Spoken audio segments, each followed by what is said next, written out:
Well, sure. I think we're going to have to deal with the guys that approached us first. Yeah. Yeah, I don't know if you have time to converse about the minor details of what could and should have happened. Yeah, and Alexandra's in the tavern, right? So, no, no, she was going to leave, but yeah, she was trying to leave, but then those large people stopped them all. Okay.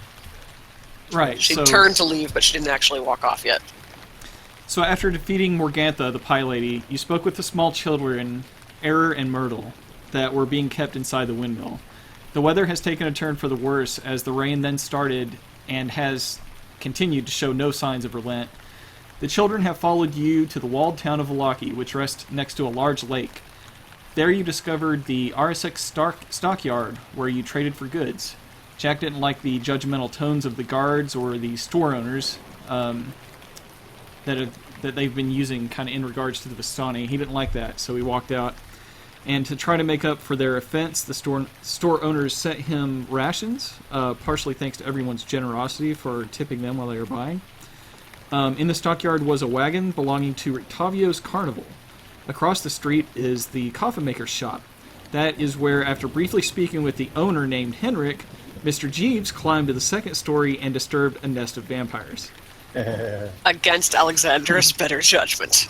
With nothing short of a miracle, Elias turned the vampires with his faith and sent them retreating over the walls of the town.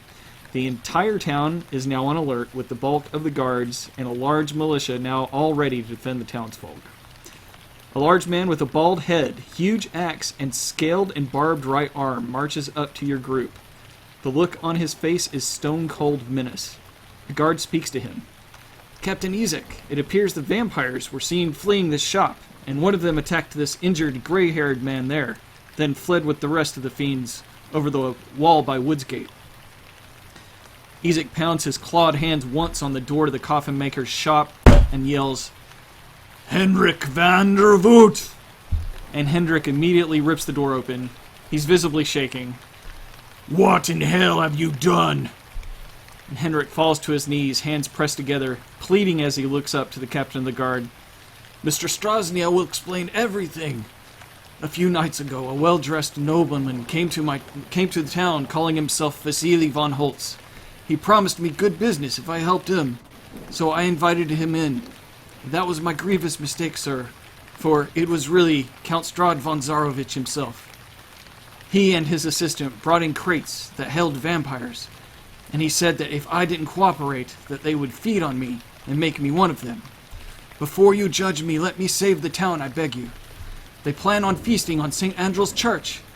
The bones of St. Andrew have been stolen, so that church lays completely vulnerable. The assistant that helped bring in the crates is the same that stole the bones. It is that man right there!" And he points, in horror, at Mr. Jeeves. What? Izek Strazni, the large bald man, turns his hateful gaze towards Mr. Jeeves. "What have you all to say about this?" Sir, I believe I have an explanation for this. "Then speak quickly." We have seen a man that looks exactly like Mr. Jeeves hanging outside of the Sur Pool at the gallows. This man may look familiar, or may like the person that the coffin maker remembers, but I think there may be someone else. "How long ago?" This would have been yesterday, but the what we saw was kind of an apparition. "Explain." We saw the body of what looked like my butler here, but when we cut the rope down he was hanging from, the body just vanished.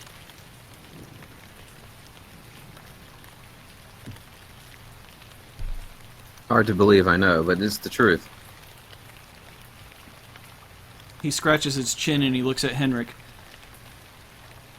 "Henrik, you would allow vampires to take hold in this city, knowing that our town is vulnerable and our church is vulnerable?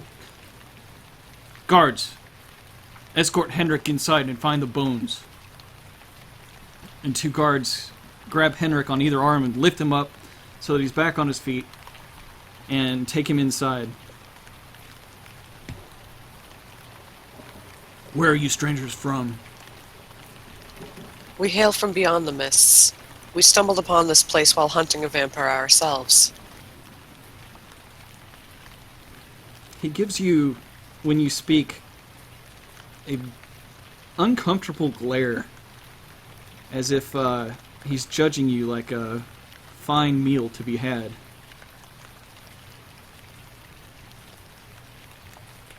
It's a look that you've probably seen in males before in your experience in life. You mean he's looking at Alexandra like that? Yes. Sir, we hail from an area of Wallachia, Transylvania. We came in search of a vampire, as my partner here has told you. And as Elias is speaking, he kind of steps in front of Alexandra. This man speaks a lot with his friends instead of using his own words. What do you have to say for yourself? I don't need him to defend me, and I don't need you to give me that sort of glare. I'm telling the truth. You will shut up. I am talking to this gray-haired man here, who's been accused of stealing the bones of the sacred saint. Well, I can assure you I haven't taken any bones anywhere. What were you doing here? When tonight, Yes, what happened before we walked up? we arrived and we met the coffin maker, and I looked in the window and the vampires attacked. What window? That one up there? The one around the right-hand side of the building. This one, on the second story. Possibly. Guards, take this man. And 4 guards, they begin to approach you, and you have a moment if you wish to run and resist, or you can relieve yourself to their custody. They're not like running at you at the moment or anything. They just look like they're going to manacle you, which is just put you in handcuffs basically. Right. Why are you trying to apprehend him? He's done no wrong. I'll ask the questions here. But before we do that, Mark, did you want to do anything before they took you into custody? I will hold my wrists out to the guard. All right. And as they're putting your arms behind you and begin shackling you, Izek says, "What business did you have with the stockyard? Not the stockyard, with the coffin maker? You said you came to meet him." We didn't come to meet him specifically. I'm not talking to you.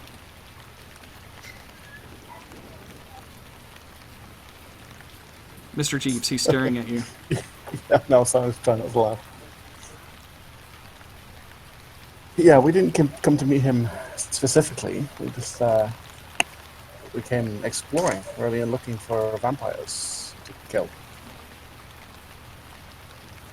So you came here looking for vampires. And one of the guards says, "Captain Strazni, if I may interject, I can vouch that these just came into town. We are at the gate on the east side.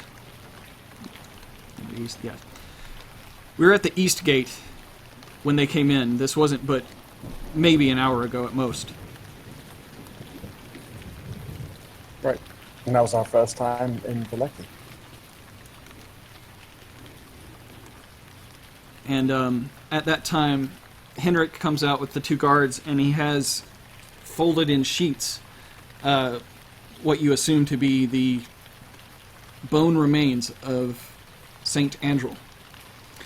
And he says, "I've never seen any of these before, but I swear to you, that man stole these bones. The other 3 I don't know about." Izek says, So this is your first time in Vallaki. You come from outside the mist. You say you come here looking for vampires, and this is the first place you go within an hour and find them? How? I guess we have a good nose for danger. Permission to speak, sir? Speak.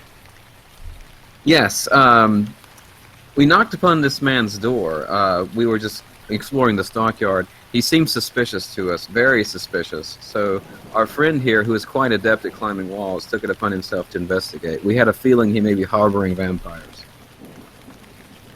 Why did you have this feeling, and why did you come to the coffin maker's shop to begin with? Our friend here, Alexandra Belmont, comes from a long line of vampire hunters. She has a strong intuition for these things. We will discuss all this more in detail. I will introduce you to our burgomaster. But you and Hendrik, you will both be taken to the stocks, and I will see you soon. Guards, escort them to the burgomaster and introduce them. And at this point, Izek himself holsters his axe so that he can use both of his hands. He grabs Henrik by the back of the neck with his right arm, which is this clawed and red, barbed and scaled, large, demonic-looking monstrosity of an arm. And with the other arm, he grabs Mr. Jeeves, kind of by the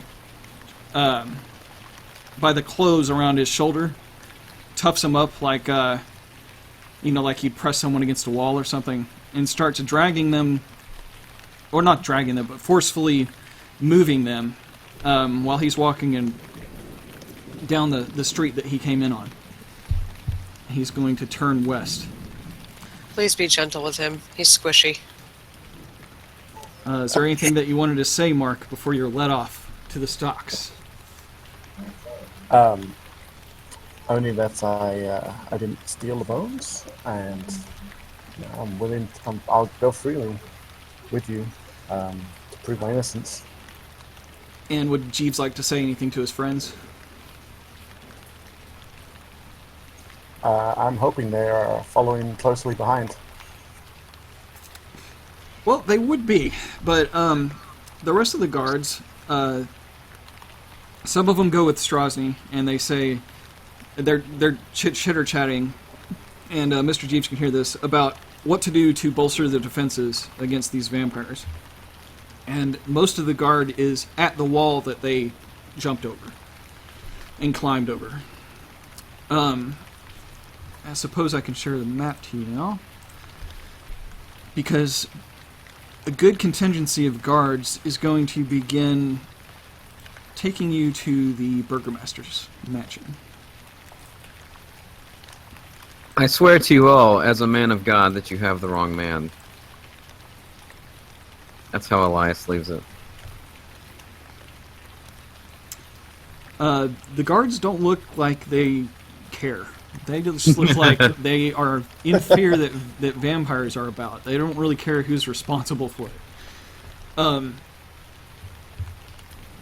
Okay, so let's see. Mark, we'll describe what's going on with you first. So they leave the coffin maker's house is here, and this is where you had your talk. He spoke with you and started taking you down this direction, and then here to this town square. And I'll describe what you see there. The shops and homes that enclose this town square are decorated with limp, tattered garlands and painted wooden boxes filled with tiny dead flowers. At the north end of the square stands a row of stocks, locked in which are several men, women, and children wearing crude plastered donkey heads. In the center of the square, peasants in patchwork clothes eye you suspiciously as they use cups and vases to draw water from a crumbling stone fountain. Standing tall at the center of the fountain is a gray statue of an impressive man facing west. All around the square are posted proclamations. Come one, come all, to the greatest celebration of the year, the Wolf's Head Jamboree. Attendants and children required. Pikes will be provided. All will be well. And it's signed the Baron. And then you hear Izek instruct some of the town guards, tear down the old proclamations, post the new ones. And you see them pull out of their little satchels all of these new ones, and they start replacing some of them. And you can read one of them that's put up as you guys are walking along. It says, "Come one, come all, to the greatest celebration of the year, the Festival of the Blazing Sun. Attendants and children required, rain or shine. All will be well, the Baron." And then you're led to one of the empty stocks and put on your knees. They put Henrik on his knees too. They open the stocks. Your hands are relieved from their manacles shortly, as your head and your hands are put into the stocks. And the same is done with Henrik, and they have not put donkey heads on you like the other people that are here in the stocks. And then you see Izek walk off, and he leaves the rest of the guards to guard around you. They've made sure that you're really secure, so even with your tricky, dexterous self and your sneaky butler powers, you would think that it would be extremely hard to get out of these stocks. You feel like if you talk lowly enough, the guards around you won't be able to really hear what you're saying, but they would be easy to get their attention. And despite the poor weather, there's still plenty of people out about town. It's like as if they don't even care that the rain's falling. Alright, so for the rest of the party,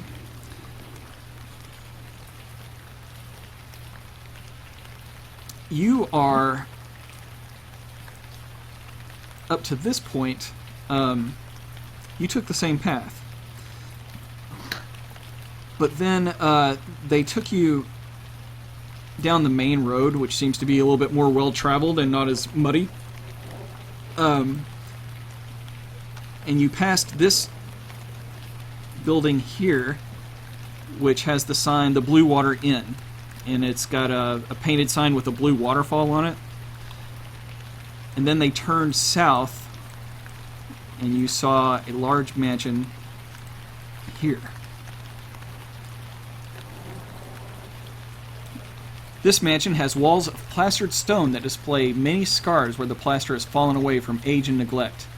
Drapes cover every window, including a large arched opening above the mansion's double entrance doors. And the guards open it up, and one of the guards in particular that Elias was speaking to about claiming innocence kind of steps everyone into the mansion. I can kind of show you what that looks like here.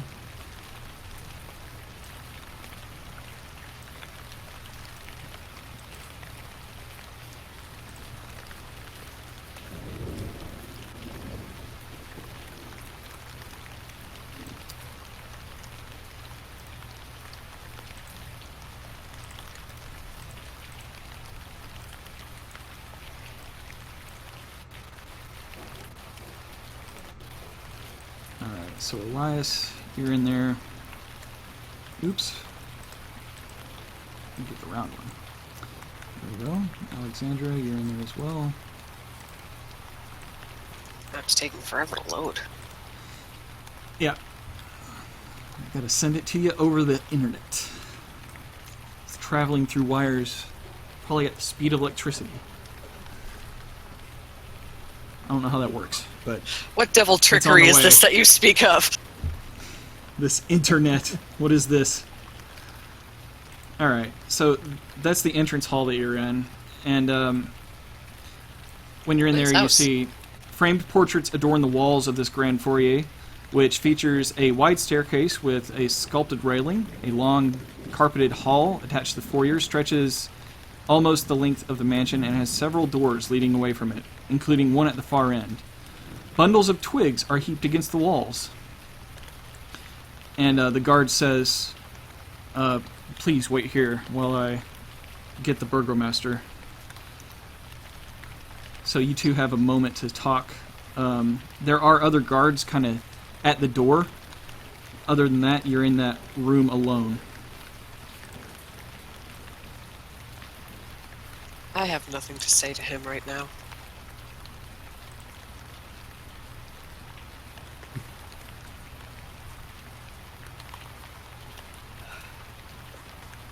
Elias kind of sighs and averts his eyes, kind of in a quiet assumption of understanding that she's just kind of accepted that he is the way he is.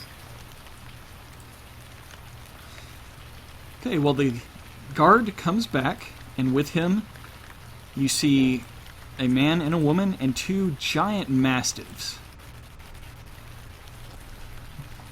Let me know when that loads. I see it. How about you, Sunraiser? You see it? Oh, creepy.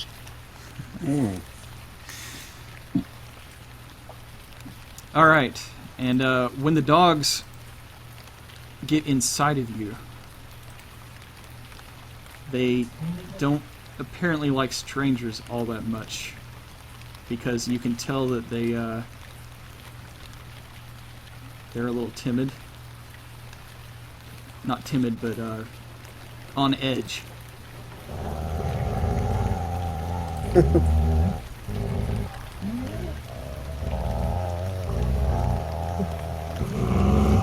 Boys, be quiet.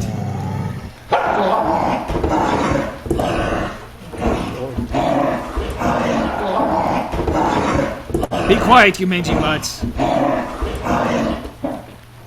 Upstairs with you.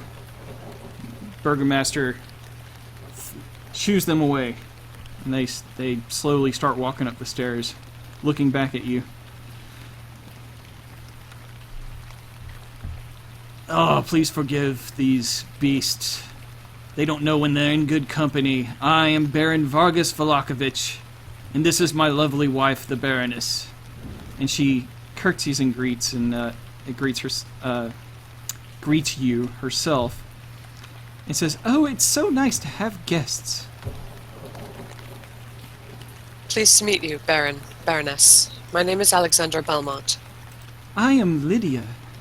I'm Lydia Petrona, and it is so nice to have you here. My guards have told me that you have thwarted an attack of vampires on my town. Well, thwarted is giving us more credit than I think we would deserve. I merely turned them. As a cleric, I can have them flee, but they still threaten the town. Well, clearly you are a man of God. You discovered these creatures and you fled them from our town. We are in your debt. Actually, sir, if you don't mind my saying, it wasn't he who discovered them. They apprehended my butler, a man who's been with me my whole life, Mr. Jeeves. He's currently being held at the stockades right now.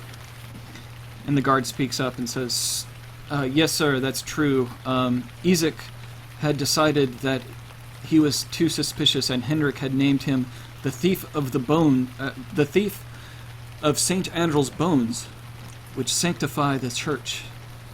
Apparently it was their plan to attack the church. This Henrik must be mistaken, or he's just outright lying. I've known Jeeves my entire life. He's been with my family. We're newcomers to this land. We'd come from beyond the mists. This is our first time ever visiting Vallaki. We've been here hardly an hour. Dear, all will be well. All will be well. There is no reason to worry. If Izek has taken your friend, I'm sure there is good reason. He's a very level-headed man, and he enforces the law here. Without him, we would be crippled.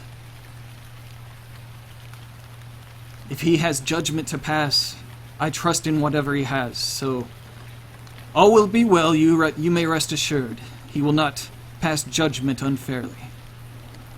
This Izek you speak of, What manner of enchantment or power does he possess in his arm?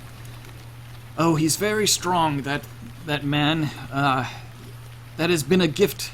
It looks like a curse, but it's really helped him enforce the law around here. People take him much more seriously now. He was once a one-armed man. His arm had been ripped off by wolves when he was a boy, not too far from here. But then one night, he had a new arm. He woke up with it. Very curious. Yes, and very useful. Would you like to sit? You're soaking wet. Certainly, yes, thank you. Okay, well, the Burgermaster takes you through the entrance hall. Here, let's see. Just read that, so it's the same description. Okay. Takes you into this room. It's a nice-looking den. Padded chairs and couches line the walls of this cozy carpeted den. The room reeks of pipe smoke, and mounted on the east walls is the head of an angry-looking brown bear. And he invites you to please sit down wherever you like. And with that, we will see what Mr. Jeeves wants to do while he's in the stocks. Mr. Jeeves, you're there with Henrik, and it looks like a small boy on the other side of him, not too far from you. Wait, really quick before we get into that, where are the children? Oh, the children are with you. Okay. Jack and Jack. Okay. Jack I and the just wanted children. to double check because we haven't mentioned them at all. It's true, yeah. Out of sight, All out right. of mind. That's good children for you right there. All right, well, I suppose I shall keep them close to me then. Jack offers, hey, you guys mind if I excuse myself and take these children to the Blue Water Inn and get them a room? And the Burgermaster considers this and says, I will have the guards take the children to the Blue Water Inn, and I will pay for a room for them. And Jack protests and says, I really think these kids are a little too young to be on their own, so if you wouldn't mind, I think it would be best if I went with them. And I will roll for Jack's persuasion. And would anyone like to assist him in this? Yes. Okay, then he will make the roll with advantage.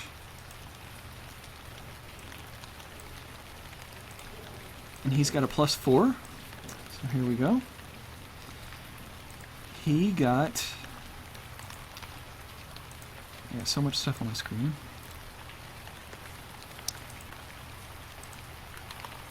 With advantage, he has a 12. Ouch.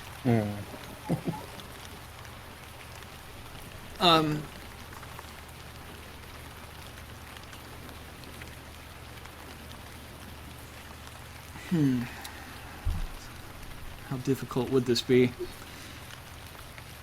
If it's all the same, Baron, I'd like the children to stay close to us. And with that, Jack will just say, we'll just stay here then. So Jack and the children will remain with you. Alright. Mr. Jeeves, Oh, you have the spotlight, sir. wonderful. Well, so you say it's just Henrik and a little boy within range? Yes, you're on the end of the stalks. We'll say to the left, and then to your right is Henrik, and to his right is the body of a small boy, but the head of a donkey. Not a real one, it's a plaster one. It looks like it was discarded from some previous festival. Nice. I guess I'll talk to Henrik and ask him, more detail. I want to know why he assumes that I was the person who stole the bones. Am I wearing the same clothes as he saw? I know you didn't steal the bones, he whispers. But Izek will want blood for this. You're my only chance out. I see. I really don't like that guy. Yeah. If you knew Izek Strazni like I did, you wouldn't be so quick to judge, but I understand. One of us has to go, and I'm sure as hell not gonna let it be me. Well, I can assure you it's not going to be me. Well, I wish I could wish you good luck, but fuck you.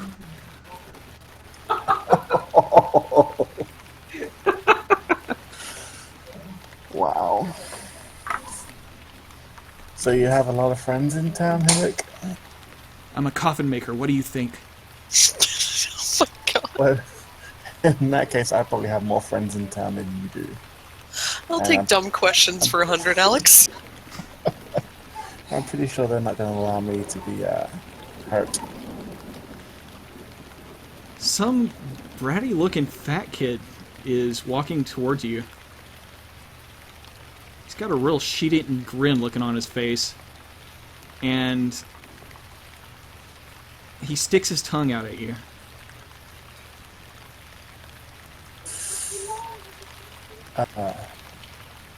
Alright, just smile politely at the boy and, yeah. Nice bunch of villagers. Hello, child. The world is round, and so should you be. Seeing that he didn't get the reaction he wanted, he picks up a rock nearby and throws it at you. Right at your face. Can I dexterity move my head? No.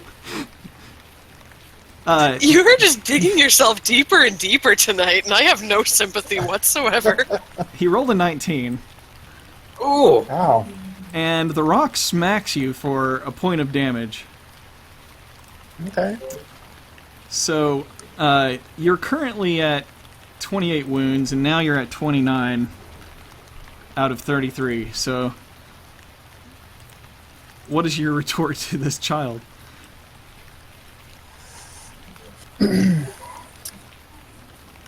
Child, just know that I remember your face, and I will hunt you down when I get out of these stocks. And the guard, Yes, since the child in front of the guard.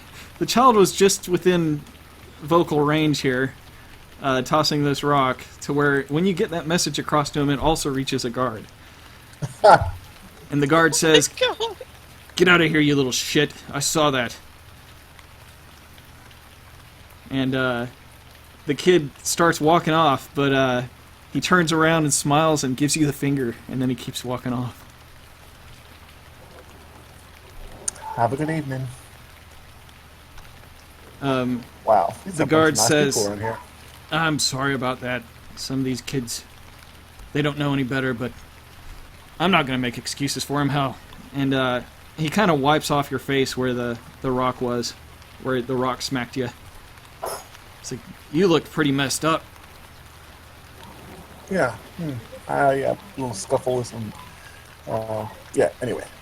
Henrik was just saying that he made everything up. You know, he lied about seeing me earlier. Oh, yeah. You, Believable source, you, I'm sure. well, I'm sure if you bring Isaac back, I'm sure Isaac could squeeze the truth out of him. I will fetch Commander Izek, but... on second thought, I don't want to bother that guy. Let's just wait until he gets back on his own. Plus, I don't want you trying to wiggle out or anything while I'm gone. Oh, I'm going nowhere. That is true, sir. And then he walks a little back a ways to let you soak in your misery. Good night, sweetie. Lovely. Alright, and with that, Alexandra and Elias, you're still with the Burgomaster. And he is saying, "Yes, all will be well, and we must make you guests of honor for our next festival. It's in 3 days." Well, we appreciate the hospitality you've shown us, Bear, and I'm not sure we'll be here quite that long. You must stick around for the Festival of the Blazing Sun. We're constructing a large wicker sun, and we will light it in the town square. Everyone will be there. You will be our guests of honor, our special guests who saved us from the vampires.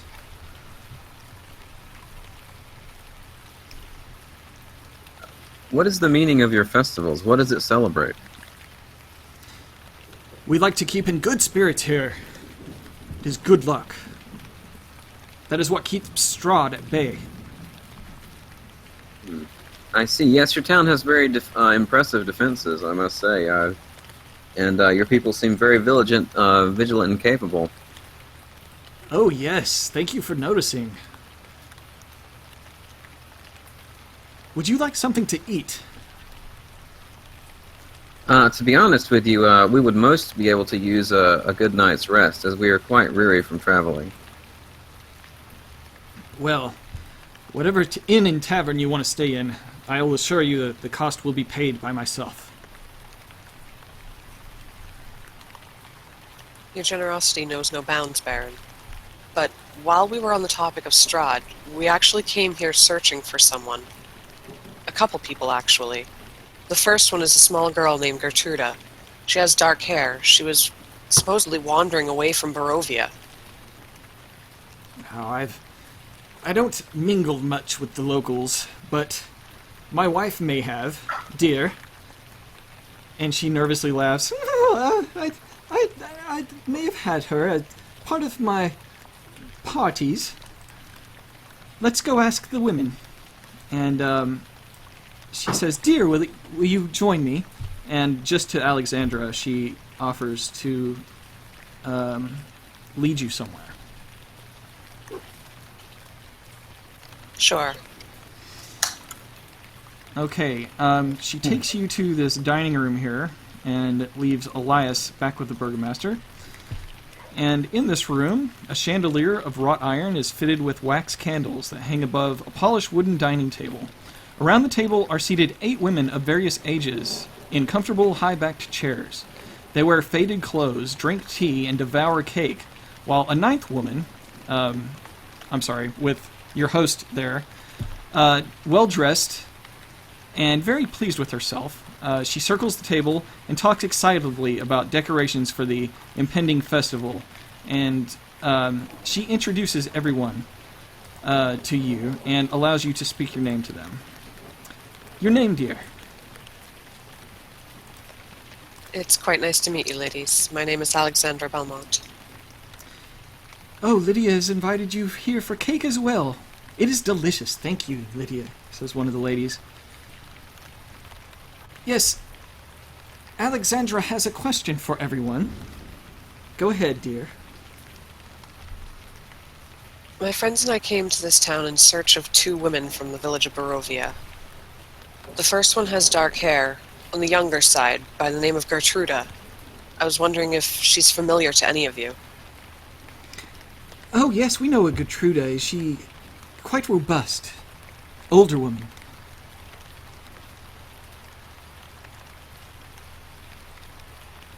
Well, the one we're looking for isn't older. Oh, I'm afraid not then. Who else were you looking for? The burgomaster of Barovia. His sister, Lisa. And what does she look like? From what I've been told, she looks a great deal like me. No, that doesn't ring a bell. I'm sorry. And all of the other women around the table, they nod in agreement that they agree that they have no idea the people that you're looking for. Mr. Jack Motley, are you with us in Discord? I am. All right. Just to catch you up, Mr. Jeeves has been accused by Henrik, the coffin maker, of stealing the bones in the church that made that holy ground and sacred, protected from the vampires. So it's currently vulnerable. He produced the bones, saying that they were hidden inside the shop, but he accused Mr. Jeeves of being the one that did so. So Mr. Jeeves and Henrik are both now in custody in the town square, and they are in stocks. You are at... You are Being assaulted by rocks. Oh, yeah, and some fat kid stuck his tongue out at him, hit him in the face with a rock, and gave him the finger. I'm totally hunting him down. I love how he just cracked up laughing at this. You are at the Burgomaster's mansion in Vallaki. He has 2 giant dogs. The Mastiffs have currently gone back upstairs. And the man and his wife are thanking you for thwarting the vampires and routing them outside of the town. So you have 2 children with you, and you tried to convince the Burgomaster to let you leave with the kids and put them in the Blue Water Inn, which you passed on the way here. But he would have none of that, as he seems to want to keep you as company for a while. It's the impression that you get. What would you like to do? Insight is sense motive in this one, right? Sense motive for who? The Burgomaster. In regards to which thing that he has said. In regards to whether or not there is something foul in Denmark. Well, earlier you heard him say several times, all is well, and you can roll an insight check on that if you'd like. And with that, you can tell that he at least firmly believes that all will certainly be well. Although you get the impression that this is something that he says often, and probably to reassure himself just as much as anyone else. I know what's up. He's the Blue Lantern. Your microphone leaves much to be desired tonight, Logan. Nobody got that. Okay, never mind. I heard something about a Blue Lantern. Yeah, it sounds like you're in the other room. All will be well is the Blue Lantern motto, one of them. Sorry, I'm bad with cultural references, apparently. Here lately, anyway. Oh. Alright, so, Alexandra, you are in the company of all of these women stuffing their face with cake. Most of them look famished. They look like they haven't eaten a decent meal in a long time. And, Lydia asks you, would you like to take my place here while I go back to the Burgomaster? Actually, if it's all the same to you, Baroness, I'd like to rejoin my friends. We're very tired. We could definitely use a good long rest. Very well then, you may return to your friends. I will stay here with these ladies. Thank you kindly, ma'am. Alright, and then you walk out in the hall alone for a moment. You have a chance to kind of look around. And in the hallway there, framed portraits adorn the walls of this grand foyer, which features a white... Did I just read this again? You read this a third time! Okay, well, it gives me multiple description links for the same description. It looks like this hallway ends in the west at a door, and then 2 more doors. That look. So what you're saying is she has free reign to go where she wants to, right? I'm saying she has the opportunity to roam for the moment, as she's been excused. Well, far be it from me not to explore, but I don't want to get into trouble, so I will just take a brief look around with some perception. Okay, did you want to open any of those doors? Yes, this one here to the... I can't see the compass. Just say the bottom. left, right. The bottom. The bottom? Okay. Okay, you peek in that room, and white sheets cover 2 plain wooden tables in the center of this room. Neatly arranged atop the table is a complete set of polished silverware. The other table is covered with wicker baskets containing turnips and beets. Oh Lord, Jeeves would have a field day in here. Yeah, that silverware set looks like it's worth some gold. I still could. Wow, okay, nobody asked you. Get back to the Sorry. stockade. Yes, ma'am. Okay, I will briefly take a glance up at this top room here. I can All smell right. the silver from here. This appears to be some sort of servant's quarters. It contains 4 simple beds and an equal number of plain wooden trunks. Well, not wanting to linger too long away from my friends and attract suspicion, I will head back to the room now. Okay. And when you get in, you hear the Baron talking with Elias about how wonderful his fortifications are and that he's so glad that he's impressed with the city. He says, "My family established this town long, long ago.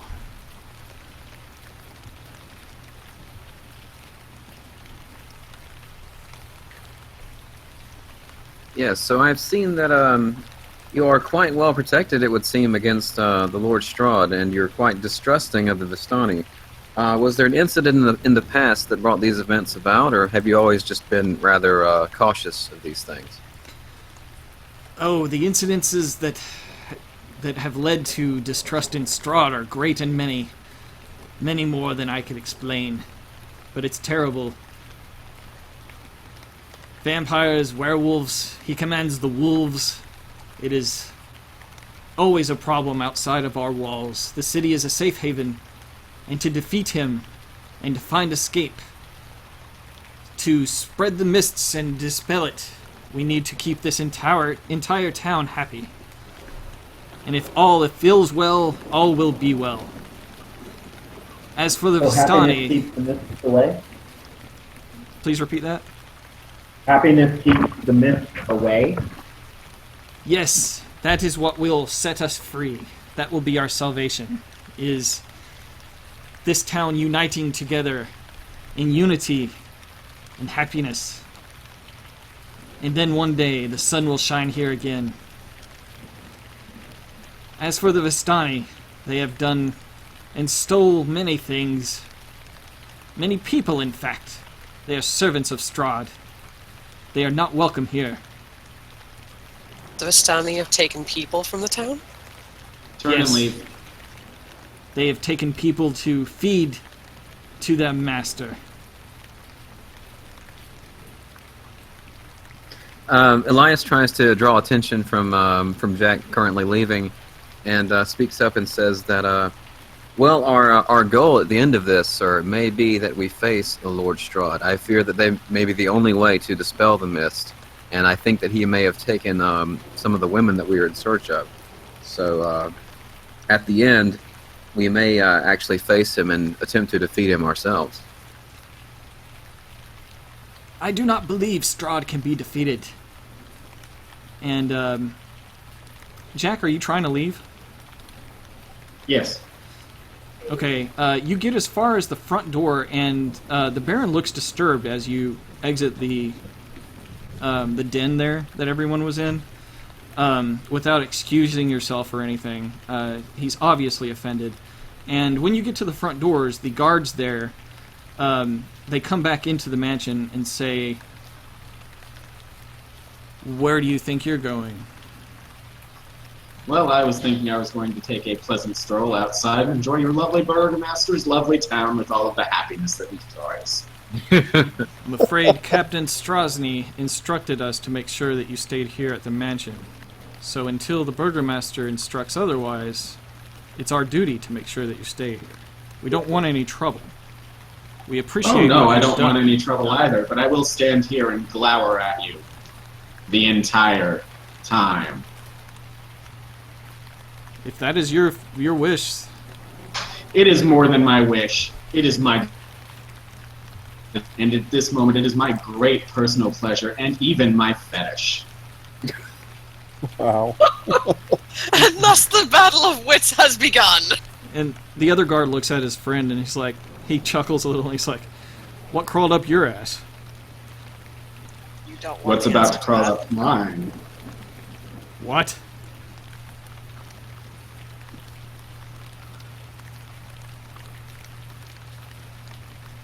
Look, we don't take kindly to smartasses. Well, that's a shame. We have to deal with a lot of crap in this town, you know. I totally believe you. Please tell me more. I find the sound of your voice intoxicating. The other one looks at his friend and says, "Don't let him get you steamed up. You're just giving him No, what he let me. wants." It's like, yeah, we'll leave him to Izek. And then they just turn their back at you. But they stay there inside. That's alright. The view's even better from this angle. Alright. Flower directly at his ass. The burgomaster asks Elias, "Your friend left without excusing himself." That is All quite is well. rude. All is well. He does that from time to time. He is easily offended by the slightest thing. He has had quite a storied past and quite a scarred history with various strangers and various stories he's yet to even tell us. So I wouldn't take much offense from his actions. It's because I mentioned the dirty Vistani, isn't it? Is he one of those? Does He is have- most definitely not a Vistani, sir. Where he's from, he has actually worked as a jester, so he may identify with them, but he is definitely not one of them. Does he have dirty blood? Pardon? Dirty blood. Is he tainted by one of the Vistani somewhere in his past? I'm afraid not. As we mentioned, we are visitors to this land. We've only been here a matter of days, so, and he's been in my sight almost the entire time. So, I really doubt it, sir. Well, he has the manners of one, that's for certain.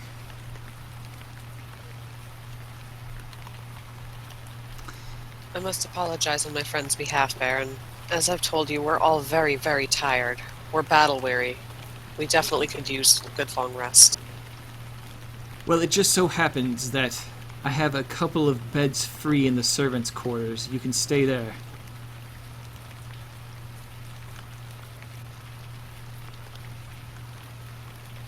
Let me roll persuasion to ask so as to not alarm him and get him like out of sorts.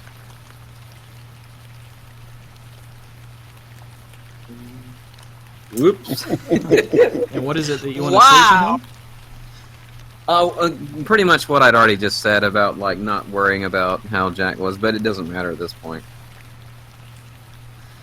Alright, and with that, we go back to Mr. Jeeves. Oh, Lord. Mr. Jeeves, Yes. Izek Strazni is approaching. Ooh. Good, good, good. Please don't do or say anything stupid.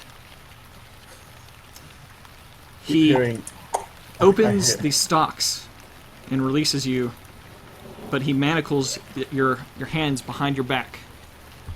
He's got 2 sacks in his hand. He also releases Henrik and shackles him behind his back too. And he says, "Guards, take them each by the arm." And he begins leading you and the guards and Henrik to a noose. Oh, lovely. Mr. Izek, Henrik was just saying that he made the whole thing up. The whole he thing, he had the bones of the saint. No, about recognizing me earlier. He said, "What now?" This whole time said he's he still told- walking. Right. He told me it was a lie, that he hadn't seen me before. Yes, well, I would expect one in your position to say such things. I'm pretty sure if you persuaded him with your mighty hand, that he will tell you the truth also. I've no Henrik. reason to lie. I like the sound of that. Come here. And he stops just before the gallows steps and grabs Henrik by the face with his red hand. His claws basically fully mask the man's face, and he creates fire, burning the man's face right in front of you, just sizzling as Henrik begins to scream. A crowd begins to gather as well. And he says, "Tell me, Henrik, is what he says true?" Did you just never see this man before? Is he not the one that stole the bones? And Henrik pleads, No, sir, it was him, not me. I was being manipulated by the vampires. They would have killed me, sir. Please, please. And he's crying. Tears begin streaming down his face. And he says, Is this what you want on your soul as you pass to the next world? Confess. And he shoots a bolt of fire out and hits the man in the chest with it. And he says, No, I swear on my life, please have mercy. And with that, he puts the bag over the man's head and begins stringing his neck up in the noose. And he looks down at you and he says, This is what criminals get around here for doing such grievous crimes. And he pulls the lever and snap goes the neck of Henrik. God. Jack, what would you like to do? Jeeves, you mean? No, Jack, it's your turn. Can I see this actually going down? I don't know where. It is in things a are complete different part of town. Yeah, it's too far away. If Jeeves were to start screaming, we could possibly hear him. Okay. Hang on just a second. I'm not sure you'll be able to hear a scream from there. Nope. God damn it. Okay. Especially inside in the rain. It's a pretty good. No, distance. that's not what that was for. That was for this. Everybody is still in the courtroom, right? Everyone is still speaking to the burgomaster, yes? All of your friends are. That's what I meant. Excellent. Come back in, make a big show of an apology. Tell him that I'm very sorry. I have been... There we go. Tell him that I'm very sorry. I am very road weary. And that I just cannot stand hearing the name of the Vistani, even at this point. It is so tragic and so terrible.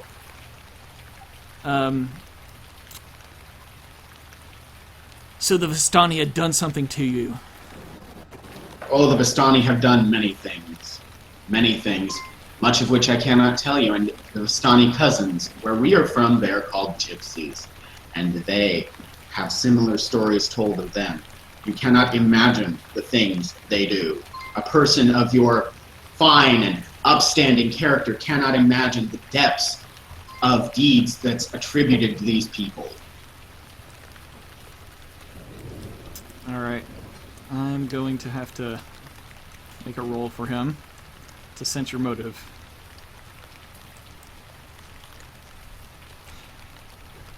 It looks like he takes it hook, line, and sinker.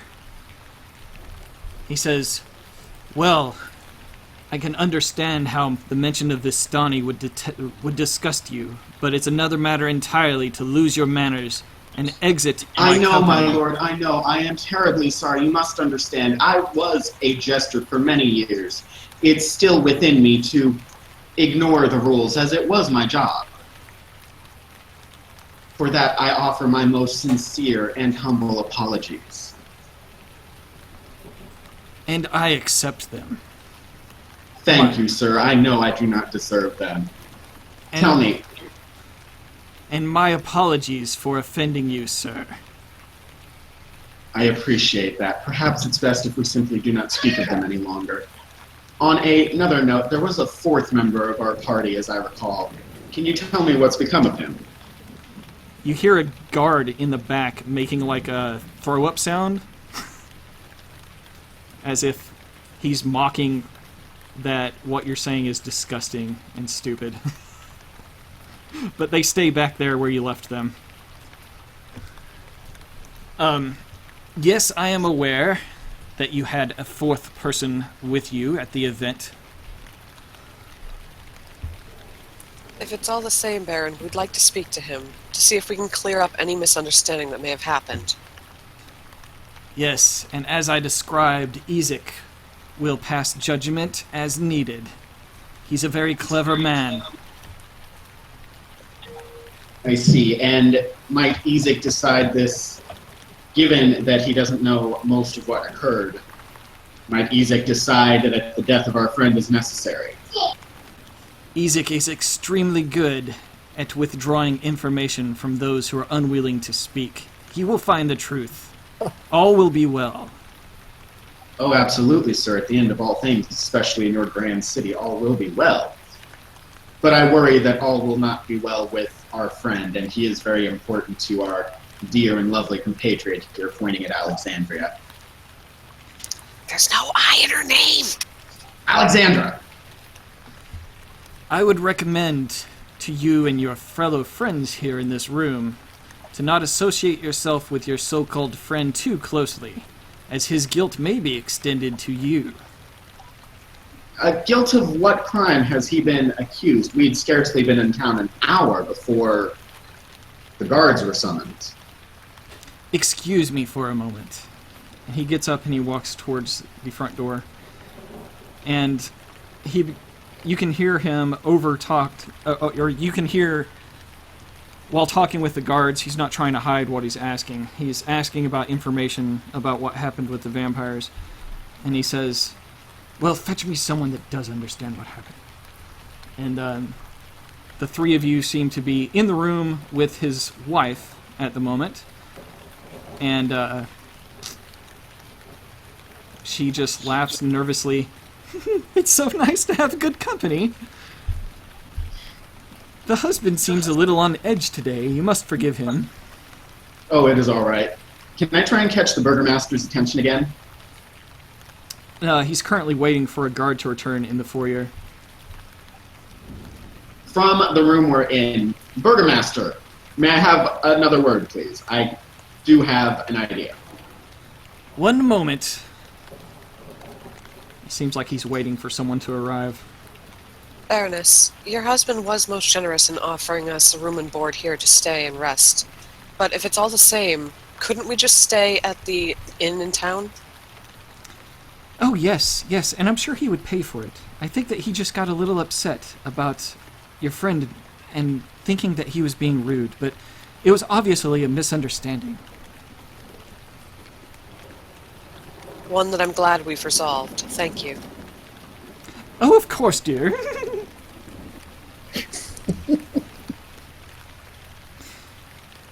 And the burgomaster comes in with another guard. You recognize that he is the one that explained to Izek that you guys had routed the vampires over the wall. And he says, yes, sir, how may I be of assistance? And he says, explain to me, in our good company here with our new guests, about what exactly happened as you saw it. And he says, to the best of my knowledge, from what I've spoke with the rest of the guards and other witnesses, these travelers came here just today, a little earlier, perhaps a couple of hours ago. And from all accounts, we have not seen any of these people here ever before in Vallaki. And sir, As he's talking, cast minor illusion of the two guards that let us in. where would you like to cast this? Off to the side of me, being very obvious about what I'm doing. These are the two who admitted us. We spoke of a night hag and a pie woman with a card and a basket. And the guard says, yes, sir, what he says is true. Those are the guards that gave me this information, which I just relayed to you. I don't know why you're doing this, sir. You're interrupting me. And then he continues, from what we know, the first place that they went was the stockyard, and immediately afterwards they went directly to the coffin maker's house. And somehow, the one accused of stealing the bones had managed to open a second-story window and intrude into the shop. It was shortly after that the vampires were seen running out of the walls, attacking no one except for one. The one that attacked people attacked the one that went in through the window, the one that is currently arrested, and it attempted to attack a guard too. But you have trained us well, sir. Captain Izek has taught us to fight, and no harm came to anyone except for the one that is in the stockyard now. I mean, in the stocks now. And the Baron says, "Does anyone else have any questions about what happened here? It seems that quite suspicious that you would go directly to the coffin maker's shop. And I personally believe that perhaps the three of you were not involved, but maybe your companion had come in without your knowing and assisted Strahd." That's not quite possible, sir. He's been with us the entire time. We just came here from the village of Barovia. One piece of the puzzle, sir, that may be involved is that we saw someone that looked exactly like our friend here near the Surpool encampment, where the Vistani are. There may be some form of magic. It seemed that this person may have been an apparition. They were hanging at the stocks or at the gallows, and once we cut the rope, the ghost vanished. But it looked exactly like this our friend Jeeves. I blame the graveyard duck. Jack, did you want to do anything else? Our friend here, Alexandra, comes from a line of vampire hunters from where we are. She can often sense the beasts. That is why we headed to the coffin shop at all. That is true as well, as I mentioned to Isaac. Izek. Izek.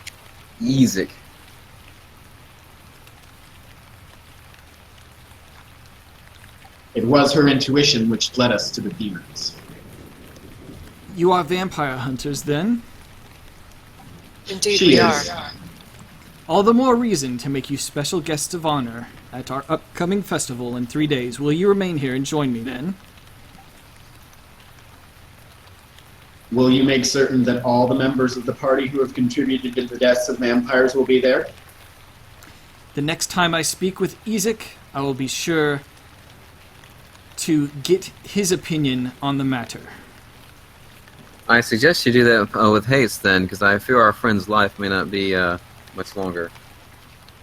Yes, Izek does tend to jump to his judgments quickly, but you may rest assured that it will be the correct one. Roll a insight check. Everybody? Yes. Oh shit, he gonna die! Wow! We are made of suck tonight.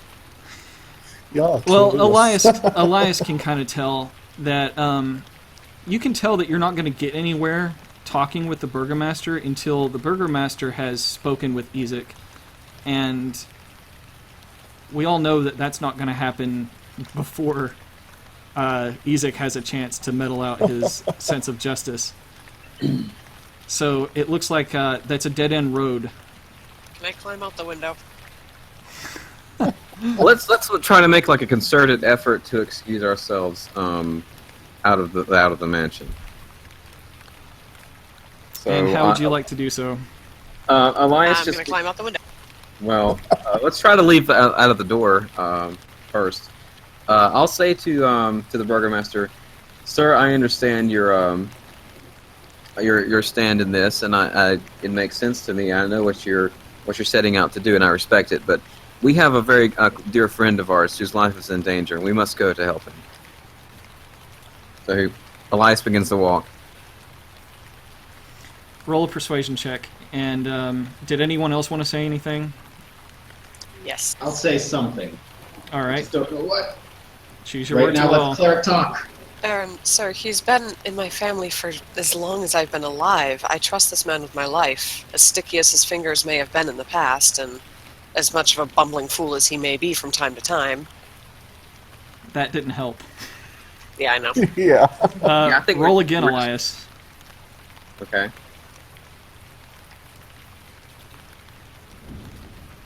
Oh, man. 18 was good though. Yeah, Forgive it was. the girl. The whole sticky finger thing sealed the deal. He's Yep. been accused of stealing something, and you just said that he had a sticky finger past. With that, we return our attention back at the gallows, where Mr. Jeeves is being stepped one step, and another step, and another step up the gallows. Okay. So, Mike, what is my current situation? Is like who's holding me? Who's leaving me? Izek himself has you grappled. You're manacled, and he is about to put your head in a noose. It was my intention, Mike, to like force our way out. And that will have to happen as soon as we're done here. Oh dear. Jeeves, what do you want to do? I'm climbing out the window. Well, I don't know what I'm doing, but I'm grabbing that guard's ass on the way out. there's no talking to the guy now. He seems to have made up his mind. So You can still beg. And plead for your life, your miserable little life. it's not gonna work with him then. I bet you. Damn it.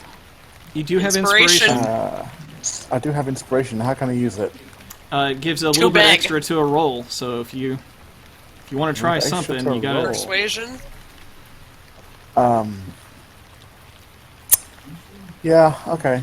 I was gonna try escape, but let's try persuasion. Oh Lord, please get a Well, 20. No. It's a big Yeah, I know, decision. right? Think carefully.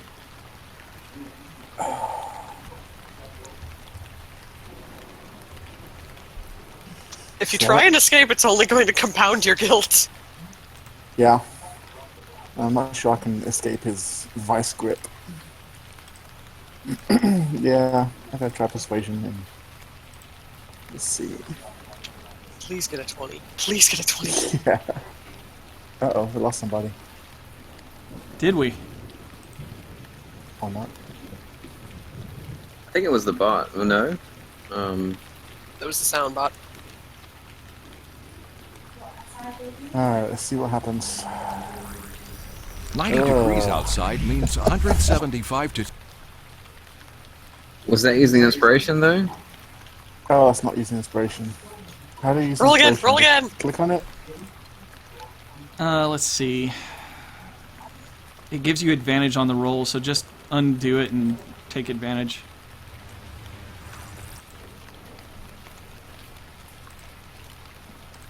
Or I can remove the inspiration from you, and you can use advantage. And specifically, what are you trying to do? Persuasion? Just roll it Yeah. again, and Okay. you'll get 2 rolls for it. Well, not 3 rolls. Okay, well, 18 plus 2. technically you just rolled 3 times for the same skill. Okay. But, Take off inspiration. what were you... Yeah. What do you want to say to persuade Izek?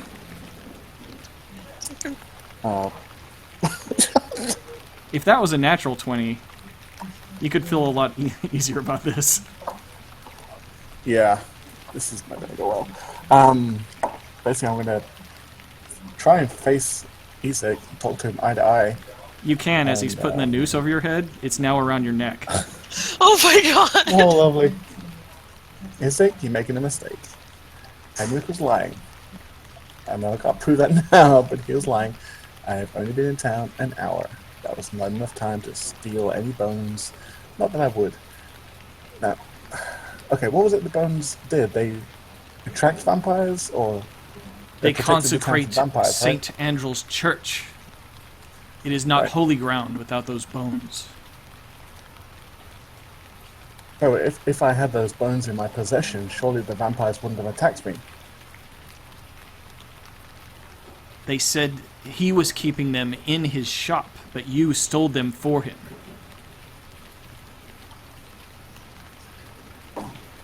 Not for him, if I- but for Strahd. He said that I had stolen the bones to Strahd. Yes. So why would Strahd's vampires attack me if I was working for Strahd? This is something I don't know, but it appears that they only attacked you, so maybe you had a falling out with your alliance. Perhaps they didn't give you the eternal life that maybe you and Henrik were looking for. I don't know what Henrik If you was looking didn't for, steal but them, who did? I have to assume that Henrik himself stole them. I wasn't around to see who stole them because I wasn't in town more than an hour. Henrik was trying to get us to bring coffins to Barovia.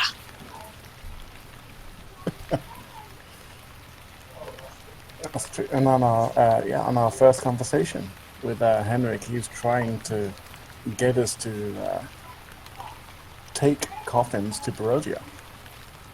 That is his business. How does this help your case? I have Filled no with idea. vampires. Yeah. I believe I have to- you would have noticed if the coffins were empty or not, should you choose to. This is insignificant.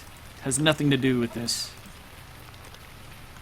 Give me one good reason why I should risk you being an agent of Strahd, some stranger to our land. Because Strahd wouldn't waste his time on it. Pretty much. Because me and my fellows are here to destroy Strahd. Strahd cannot be defeated. The only way he can be defeated is by unifying this town, as the Burgomaster says. And we can't have people like you, who are accused of this, stick out and ruin everything for everyone.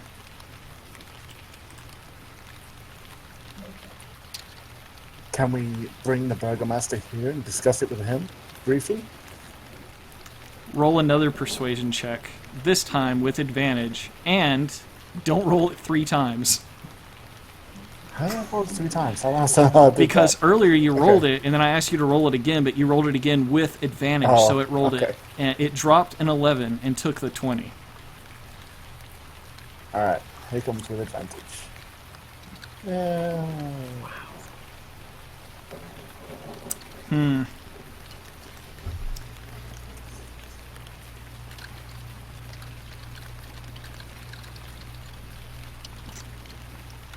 Alright, back to the rest of the party. Elias, Jack, and Alexandra, you can tell that the Burgomaster completely intends on keeping you company until Izek returns. What would you like to do? I'm climbing out the window. Try to distract the Burgomaster while that's happening, so he doesn't see Alexander climbing. I need to go save my butler. I'm sorry. He sees you approach the window, and he says, "What are you doing to my window?" I'm just admiring it, sir. It's a very lovely piece of architecture. And, roll a persuasion check.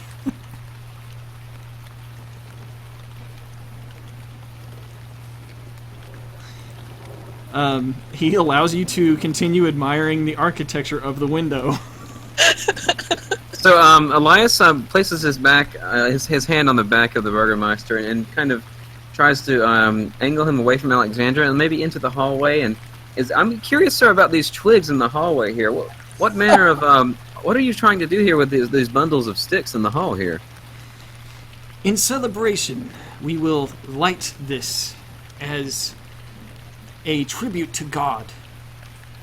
A tribute to God. That is most interesting, sir. As you know, I'm a man of God, and I appreciate any and all rituals that you would endeavor to bring glory to the God Almighty. And he's kind of moving the Burgomaster along towards the door, the door. The Burgomaster's sitting in the chair that's kind of in the corner. Yes. Okay. His wife is standing next to him. Could you show me these in the hallway? I would like to examine them and kind of verify their authenticity as a ritualistic, endeavor. I'm sure my wife would like to show you the progress. People have been bringing them day after day.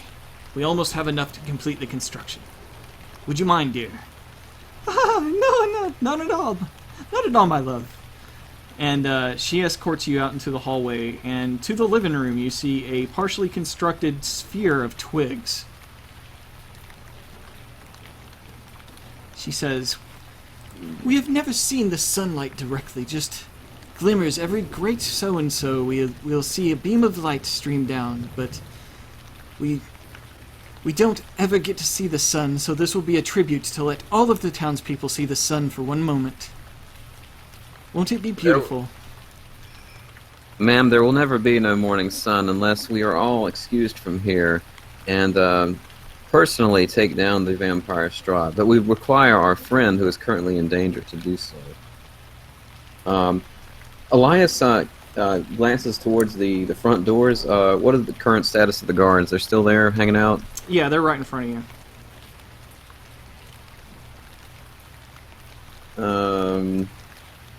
If you can't persuade them to go get Izek, I'm going to jump through this window. Yeah. I'm going to try... Let's see. If I had spells, this would be easier, but I'm going to... Persuasion on the guards. I'm going to ask them... Sirs, I must be excused. As a man of God, I feel there is a great wrong being committed in the town right now, and as you know, I actually turned the vampires away from your great city, and I feel there may be more work for me to do outside. Persuasion.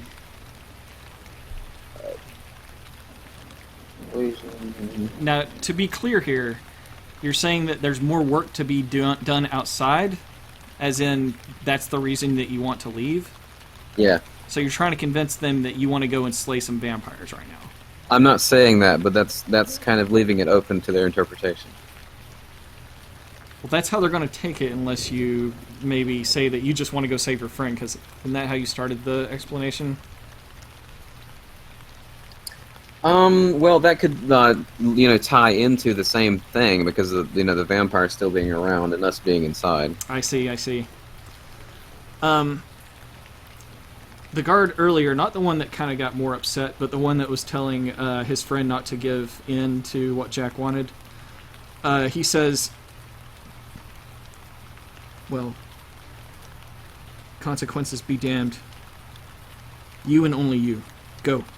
Quickly. And he steps out of the way. Okay, so, Alexandra's still in the room with the burgomaster, so I'm not going to be able to get her out anyway, right? Nope. Yep. Okay, I'm gonna exit the mansion then and move as quickly as I can to Jeeves. All right, Alexandra and Jack. You don't know exactly what happened with Elias. The guard let him go quickly, but you don't hear him anymore, which you can kind of tell that might be a good sign. So you might have guessed, or you may not have, what Elias has managed to accomplish here. What would you two like to do? I want to go feed the children cake. Okay. Yes. Error and Myrtle will definitely enjoy having some cake. They have not eaten since the hags were fattening them up in that in cages. So to actually get some food that aren't being force-fed to them by witches will be good. Help improve their moods a little bit, huh? Sure, yeah. Okay, so they're Poor eating cake, kids. and Hi. yes, when you departed, the burgomaster's wife just kind of seemed to accept what had happened and had the none of my business type attitude, and she walks and actually escorts Alexander and the children to serve them cake. Jack, you're the only one left with the burgomaster at the moment. Okay, start playing to his ego and trying to assure him that it is imperative that he sends for Izek right now because our friend is going to die. All without making it sound like, oh, I don't know, I'm trying to do what I'm trying to do. Grovel, sir. Grovel. Yep. That would be a persuasion check again. And he can sense a bit of deception in urgency in your voice. You obviously have a lot to lose here. And he says, like I explained to you, I understand the situation enough that Izek has been informed of what I know by the guards. They're the same person that has given both of us the information. So, with his interrogation skills, I have no doubt that Izek will make the right decision, whether it's something that you approve of or not.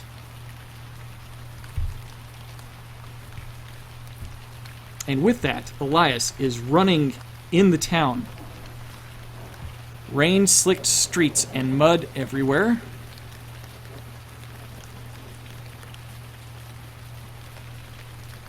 Yes, and he has a general idea of the way to go because they were led there. He's kind of moving in the general direction of it. He has his best assumption of where he is supposed to go, and I think for the most part he is getting there in the right direction. At this point, I feel like Jeeves would be crying anyway, so you could probably hear him. I'm going to say that you would go back up the main road that you were led in on. because the main road would lead you to the most places. And once you get there, roll a wisdom check. Okay. Please don't get lost. So just the main wisdom, but not insight? Or... Right, on your character sheet on the very front page, there should be a dice next to wisdom. Yeah, I got it. Uh-oh. Oh, jeez.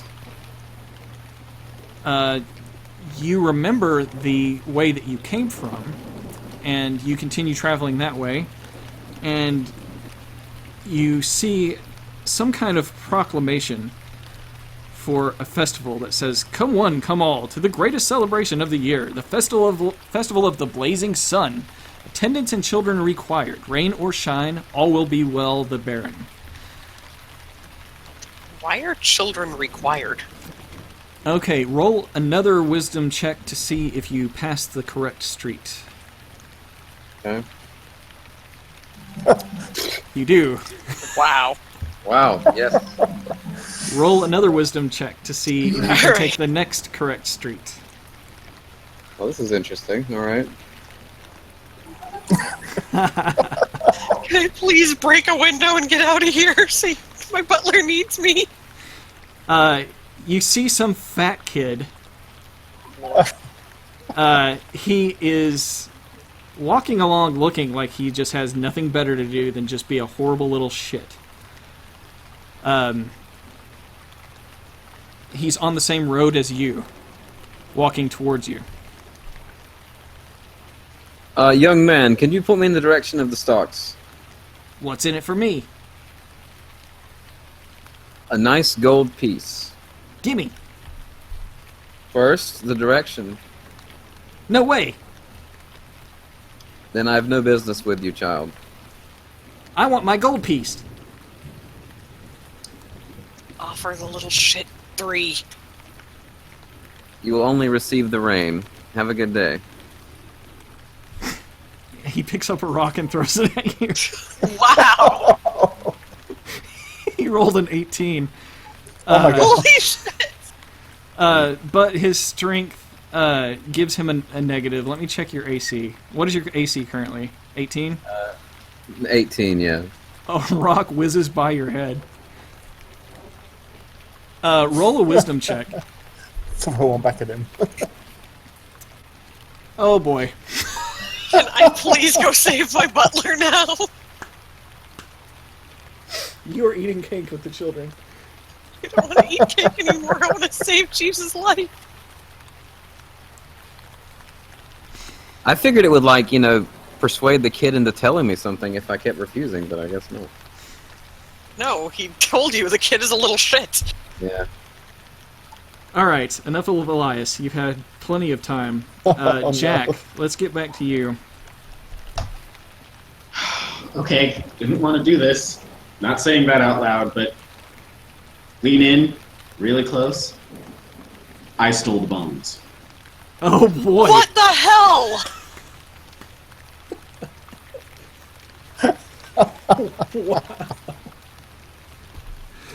These last 2 sessions have been nothing but a giant rumble of bad decisions.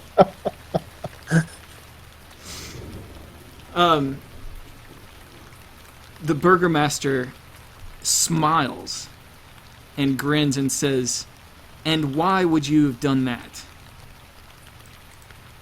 How much of what they've been telling Jeeves have they told us? The details were explained just a few moments ago by the guard, which you interrupted.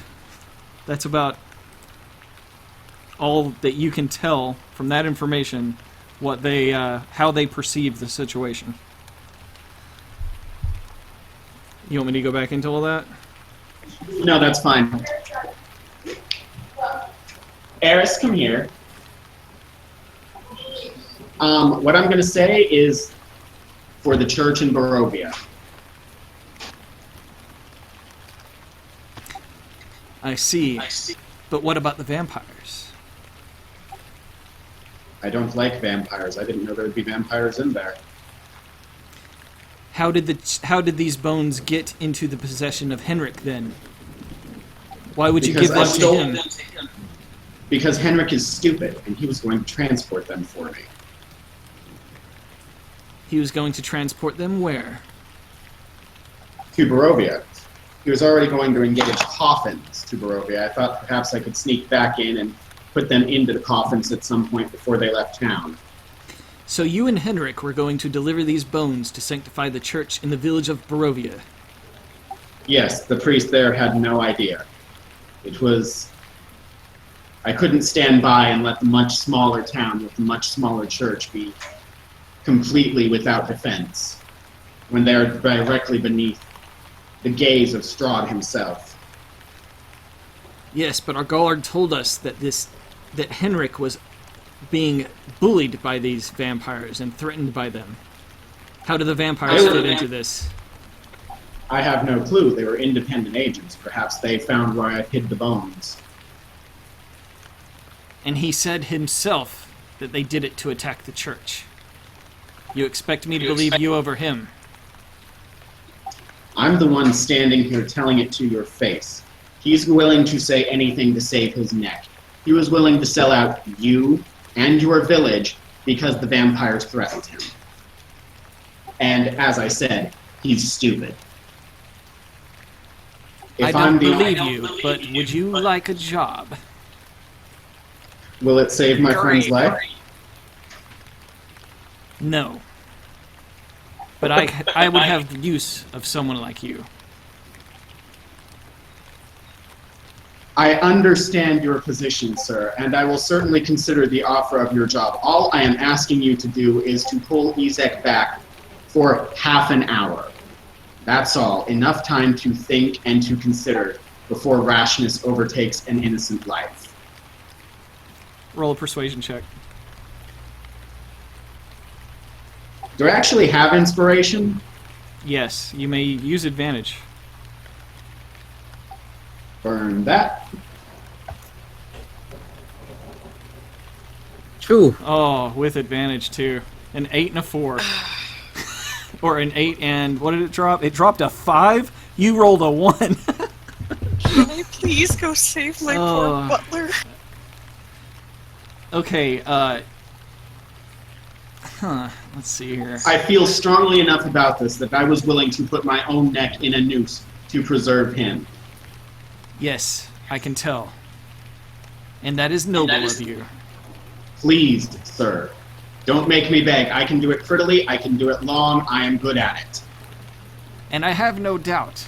But tell me, your other friend said that he had a past of sticky fingers. And yet he's being accused for stealing these bones. Even if he is not the one that stole these bones, is this someone that I should allow to remain alive in my village to corrupt my people? You understand, our only salvation is unity. I understand. I also understand that he would be gone within a few hours. That he would be gone within, don't say a few hours, say within a few days. He hadn't intended to stay initially. I will babysit him day and night.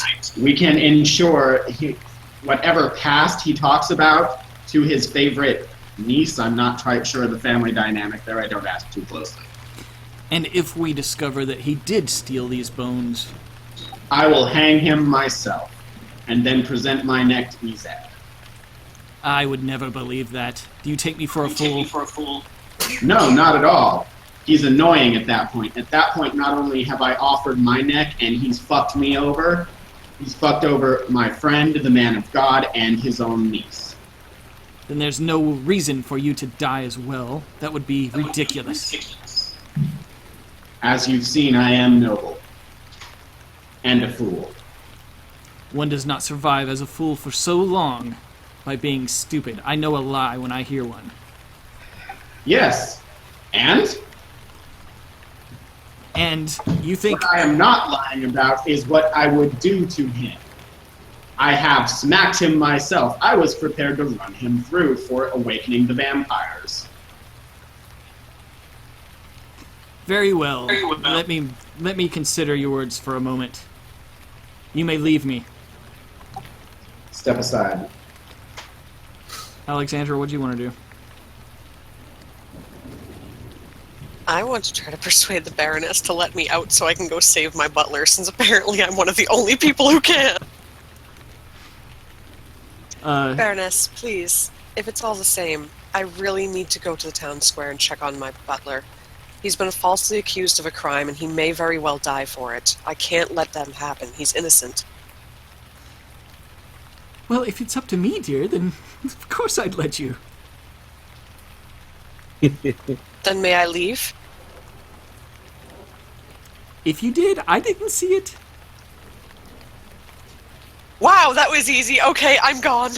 Yeah, she just doesn't care. I will be back to... I will return to collect the children. Please, just keep an eye on them and keep them out of trouble. I'll be back, I swear. Thank you. All right. Alexandra bursts out the front doors, but the guards stop you. Damn it. Yeah, they're still there. And they say, "What are you doing? You're going to get us in trouble." Please, just let me pass. I My friend is know, innocent. I know. That's why... Well, I don't know that your friend's innocent, but I let your other one go. If he's going to do it, let him do it. You're going to get us in trouble. Well, I do have one solution that could ensure that none of you get in trouble. Which is? I could punch you and you could fall on the ground. That would get you in a lot more trouble than your friend's in trouble. Attacking the guard is definitely no small crime. Then I'm sure if you let me pass and all of this is resolved, you won't get in trouble for letting an innocent man walk. Lady, you can punch me if you want, but you're not going anywhere. I have the Baroness's permission to leave. I seriously doubt that. Ask her yourself. I'm not leaving my post.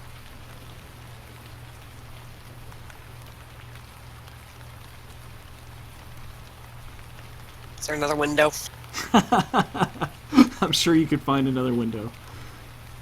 You recall seeing a window in the servants' quarters and where you saw the table full of baskets of turnips and beets.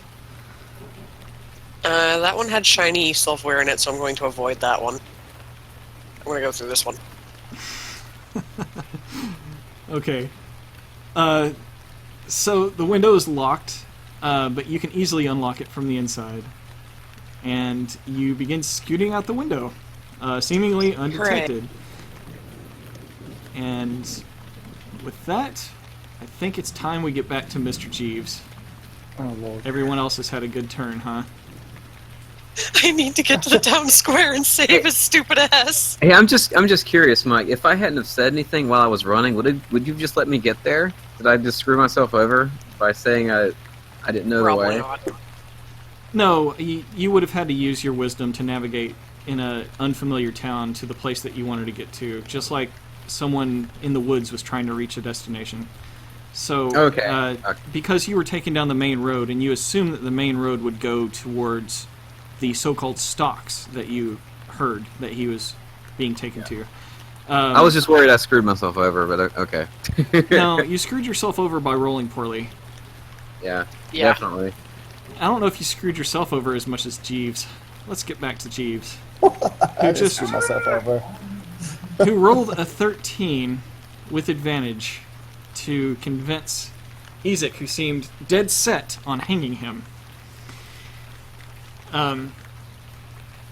Mr. Jeeves, Yes. your friends have been talking for quite a while, and a lot's gone on. And in that time, you've convinced Izek to allow you to allow your friends to convince him that you're not the one that stole the bones. And you are in the stocks again, locked up tight, Yay. under guard.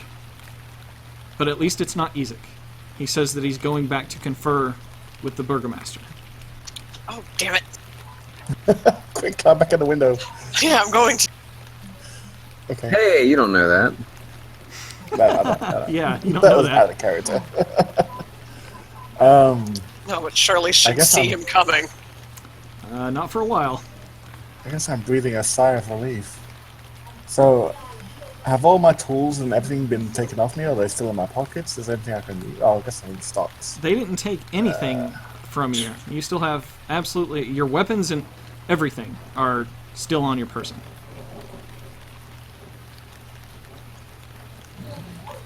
But you are, you're like in the stocks, so you can't True. get to any Yeah, of that's them. something I can do. And the guard, if they saw that you were going for a weapon or anything tricky, they would pounce on you. Okay. I guess all I can do is put my life in the hands of my friends right now. If Izek has gone back to the mansion, and hopefully it'll make a turn for the better. Well, your neck is currently where Henrik's neck was, in a very short time ago, and next to you is a boy in a donkey, with a donkey helmet on his head. Is the boy alive? Yes. Let me try to talk to him then. Say, boy, did you hear our conversation earlier with Henrik? Yeah. He said that he said that Izek wants blood and that you are innocent. I understood. Wow, that was easy. I know, right? Why are you in the stocks? Because I said that all of these festivals are a bunch of shit.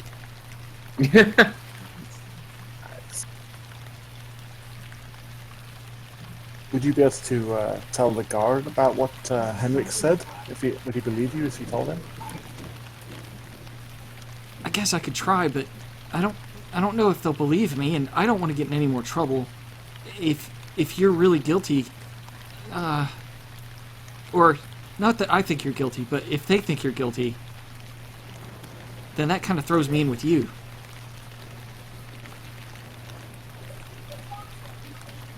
Well, Do you think it would save your life? Really?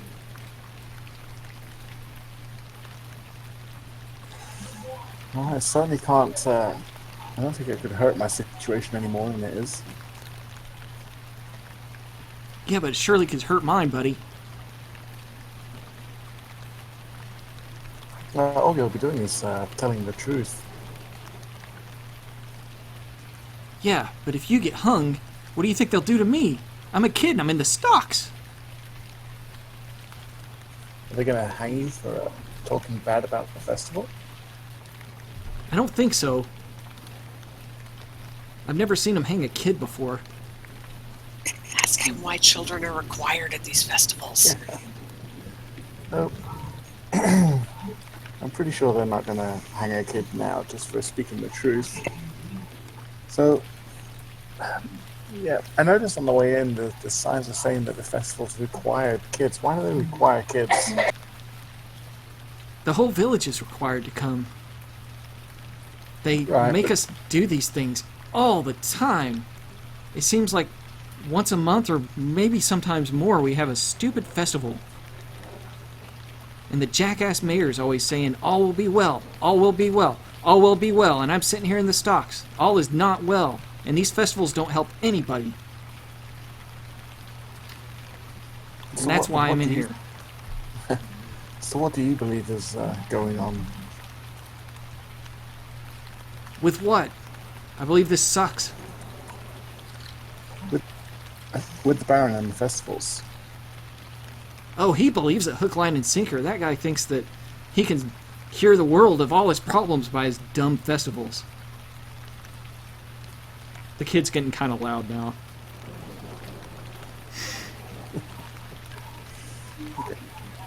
So, going back to our original point, would you be willing to tell the guard about what you heard Henrik say?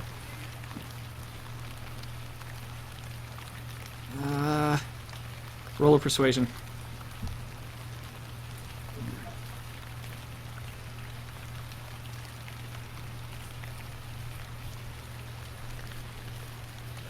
Persuasion, skill of the night. Yeah. Oh boy. Whoa! The kid says, That's awesome. look, I don't know how much they'd take a word for a kid anyway, and if you end up getting screwed over, it can't look good for me. So, I'd rather do my time and get out of here. Sorry, mister. Nothing personal. If it makes He's you feel gonna any s- better, I'll kick that fat-ass's kid for you. Please do, many times. If you don't pipe up and say something to the guard, he'll send the fat-ass kid to throw rocks at you. All right. Elias, make a wisdom check. Oh my god. All right. He's still wandering the streets aimlessly. I mean, wisdom is like my best stat too. It's crazy. I know, it's hilarious. I have a 19 in wisdom. Oh my god.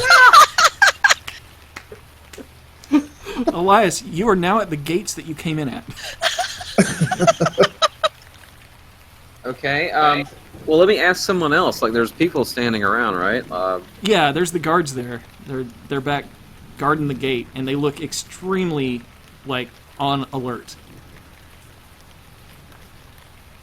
And they're the same guards that let us in.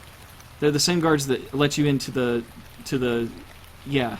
It's the same post. We're only a couple hours into their shift. Right. Excuse me, sirs. Could you tell me where the stocks are? Yes, the stocks are down the main road here, the Svalich Road. You'll pass the stockyards and then take an immediate left after that. All right. Thank you. Elias departs in that direction How fast did you want to go? as Run. fast as I. So Okay. what I want to do is move quickly, but keep an eye out for Izek and when I get to the area of the stocks, I'm trying to keep an eye out for what the situation is, so I don't just run up to Jeeves and alert somebody.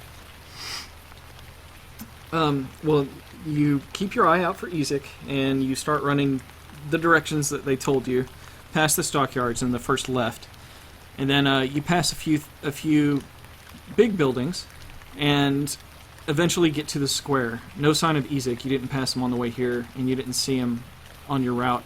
What you do see is Mr. Jeeves in the stocks, and I can give the description of the town square again, but basically there's a bunch of little posters that proclaim the upcoming festival, and there in the stocks is a few people with donkey heads.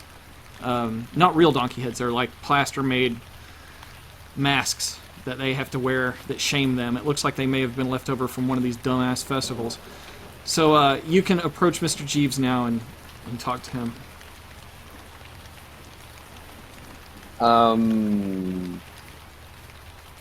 But there's a guard there too, isn't there? Yes. But the guard would not know who I am, would he? All the guards know who you are.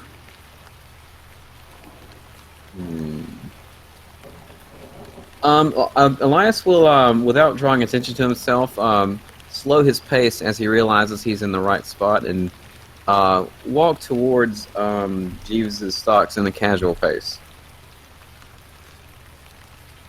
Alright. And you don't seem to piss off the guards. The guards definitely notice you, and they may take a step closer to hear what you have to say. But just like they didn't interrupt the kid at first from throwing a rock at him, they're not going to stop people from taunting these people or whatever else that they wish to do to them. Okay, so Elias addresses Jeeves. Jeeves, my friend, are you well? Are you hurt? I'm not hurt. You kind of They are. did Yeah, dude, yeah, you kind of are. He had a lot of wounds, yeah. a previous battle, and yeah, my scar on my forehead from that little brat. But no, Yes. yeah, they gave me a nice trip to the gallows a few months ago. But I think I managed to convince Izek to talk to the burgomaster a little more. Oh, you mean that the man who put you here is on the way back to the mansion? Yeah, he left a few moments ago, actually, before you arrived. Oh dear, I hope that doesn't cause any further trouble. Yes, I think I may know of this this child you speak of. A young, plump young man, I assume. That's the one. Yes, he threw a rock at me as well.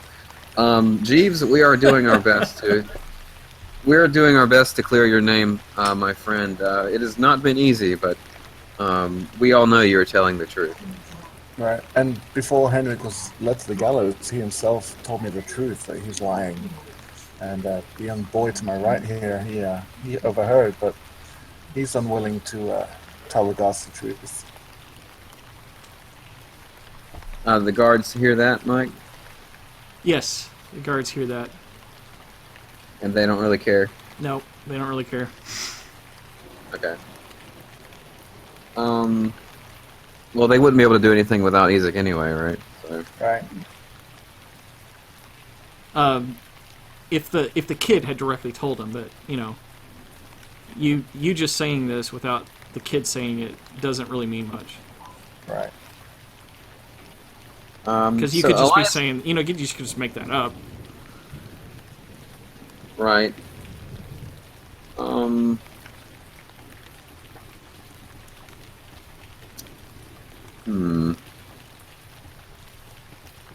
I think I'm stuck here. Like, I can't really force any action. Let me think for a second. Well, while you're thinking, Alexandra, I would like you to make what I used to call a spot check, but now it's perception. Roll a perception. Not a bad skill for you. Yeah, but we've been saying this all night, and look where it's gotten us. Yep. See? Whew. Oh boy. It's gonna be fine. Okay, so Alexandra, you snuck out of the window and began traveling to where you thought the stocks were.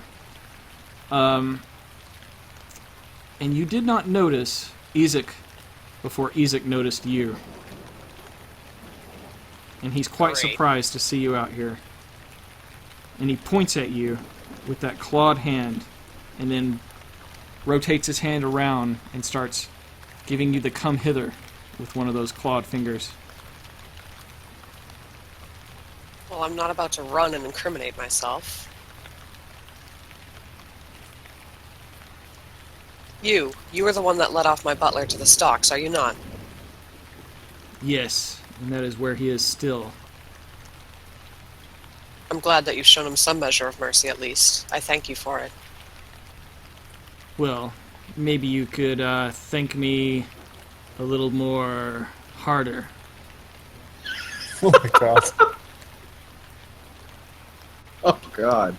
Jeeves, you owe me! Don't do it. Meaning, You know what I want. do I now? I can make you know. And with that, he steps uncomfortably close to you and puts his hand on your back. Is all business in your town done through bribes and threats? Do you feel threatened? Not in the slightest. Well then, shall we be off?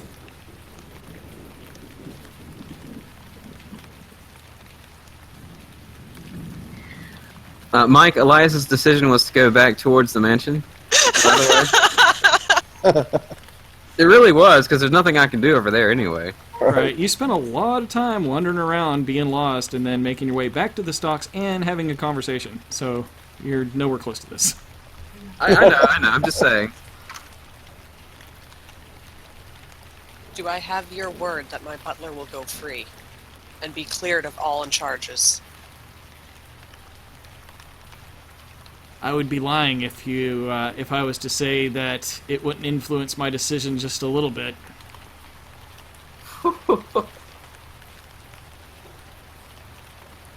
I want your word. And if I lie, what are you gonna do about it? We'll leave town, and you won't hear from us again, and we'll leave you at the mercy of Strahd.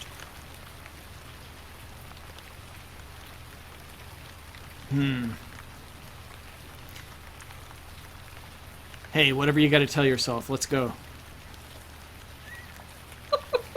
Oh god. Oh. Oh, Lord. I want it in writing, so there could be no doubt. I don't know how to write. Luckily for Jesus you, I Christ. do. And I happen to have an inkwell and a printing kit on me, too. Go figure. Jack, we haven't checked in on you. What's going on? I am performing for the Burgomaster at this point. Tumbles, tricks, acrobatics. If someone could roll a d20 for me, that'd be helpful. I can do so off of your own character sheet for performance. Are you listening to us on Discord driving down the road somewhere? I am. Well, be careful. Always. Alright. I think I have the right version of Jack Motley here. Yes, I do. Not performance, acrobatics. Oh, acrobatics. Okay. That's a +6.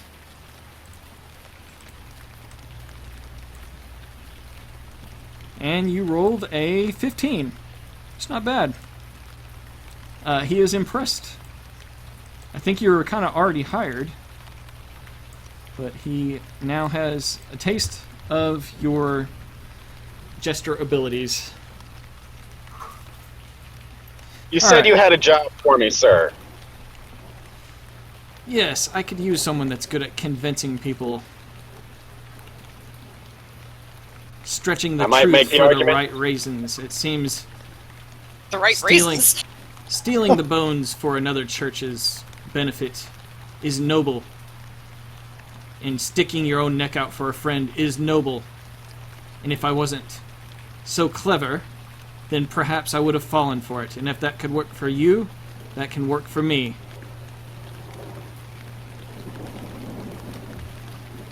What would I be doing for you, sir? There are people in this town that wish me ill will. I would like to know what their strengths and what their weaknesses are. I need someone that can convince them that you're on their side when you're really on my side. You require an agent, an infiltrator. Yes, and I think you would fit that bill quite well. It was part of my job, sir. I was not only a fool, in fact, I was a spy master for my late Herzog.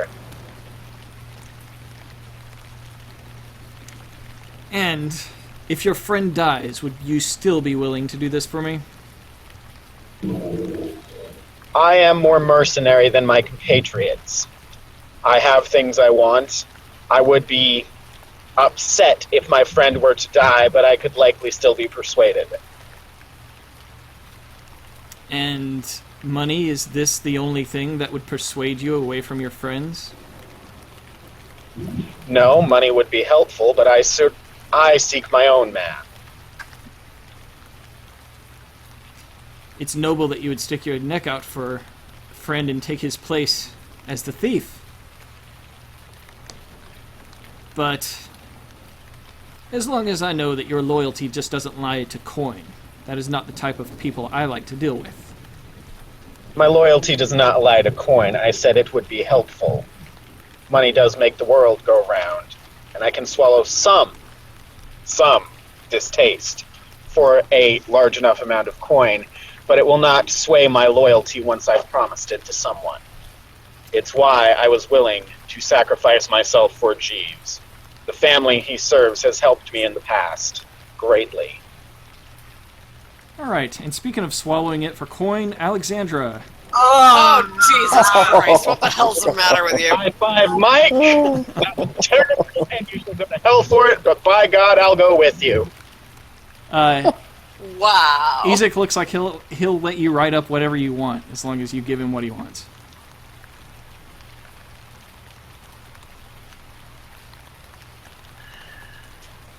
Sign. Oh, hold on. What are you talking about? Talk about this late? It's 10:05. No. Will you go ahead? He grabs your pen and puts a big X on it. Is that your best signature? I don't know how to write. I know how to do other things quite well, though.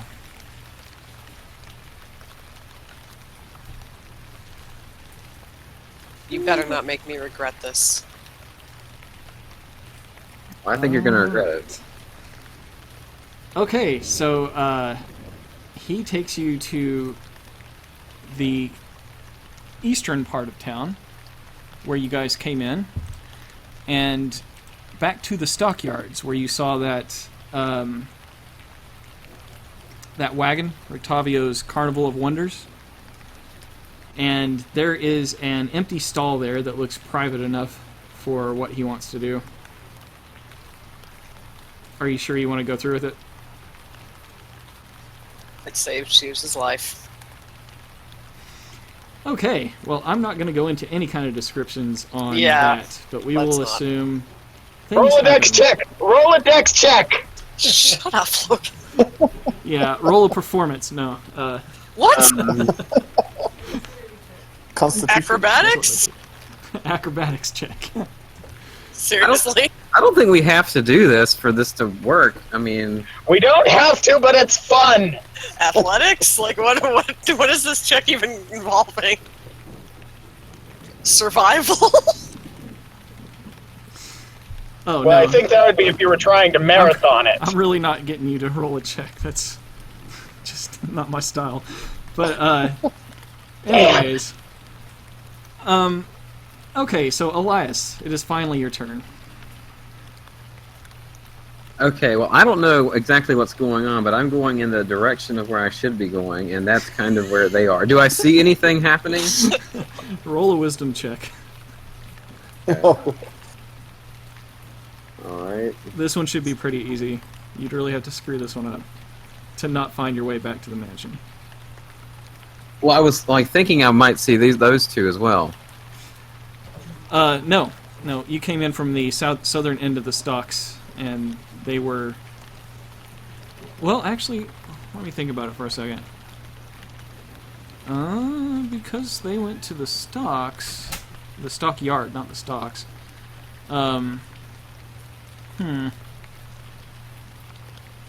It's not very far. Yeah, but there's two roads. There's two roads you could take out to get back to the mansion. And... Maybe if the roll is really good, like for perception. I'm going to say that you would have taken the one that was more familiar to you, which would have been the northern road. And from there, you would have had to do your wisdom check to see if you turned back down the proper road. Which wouldn't be very hard at all. You would have to really botch that roll to do it. Well, I guess it's at the very least possible that if I fail the wisdom check, I might go down the road they are. No, the wisdom check would be after that point. Like, Oh. Okay, so... Okay. I really don't want to draw it out, but I can if you want me to. Do you want me to? No, that's cool. I'll just roll the wisdom. Oh, actually, I can do it on the second monitor. So, alright. So you're here with Jeeves, and you came in through this direction. I don't have the image up anymore anyway.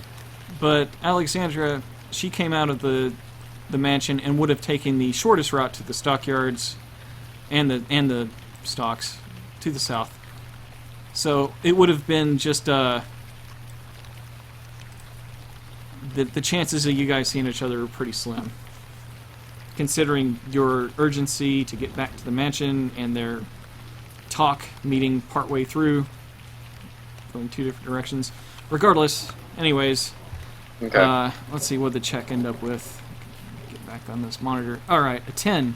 That is enough, yes. You find your way back to the mansion without any problems.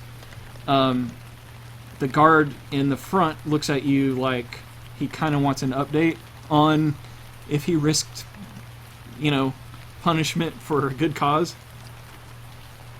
So he gives you the look like shrug. Like a Yes, hopeful shrug. I was just informed that Izek was headed this direction. I needed to speak with him regarding matters of safety for the town. Have you seen him? No, but if he's on his way, I'm getting back to my post, and you should get inside. Indeed. He's gonna be a few minutes. Yeah. Oh boy. So Elias is wondering why Izek would not be there yet if he had already left. Yeah. You don't want to know. Yeah. So, But he can't draw any conclusions, so he's just going to stand there and think about it. So Elias, you can hear Jack performing in the other room, and the guards let you in. Is there anything else that you wanted to do in here? I'm going to leave Jack to do what he's doing. I'm going to enter the room where the ladies are. Okay. You enter the room, and all of the ladies and the children are stuffing their faces with cake. The women that have been here for a while have stopped, and they look like they're very satisfied with the delicious cake that they've been served. And the lady of the house says, "Oh, there you are." Why are you women all here? "Oh, I have my friends over all the time. They help bring in the sticks for the sun, and they keep me good company. These are my best friends." And you kind of see out of the corner of your eye, like, someone roll their eyes. Yeah. I see. I'm waiting for the man Izek to come back. He was supposed to come back so we could discuss things between him and the Burgermeister. When we entered the town, I noticed he had kind of a look in his eye. What do you all make of him? Well, I would never speak ill will of my husband's captain. And the rest of you? They look terrified to speak out against Izek. So they just ignore you.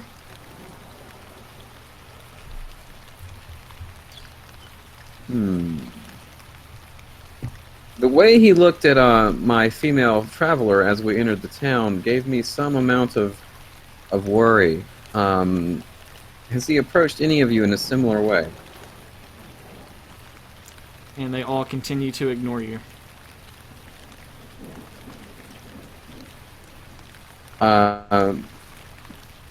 My dear ladies, you can trust me. I am a man of God, and no words will escape this hall. And I'm certain that the Baroness will not speak ill of you either. Yes, Lydia says. Speaking ill will is very rude, as is talking about Izek as you are. So you are making my party a bit uncomfortable.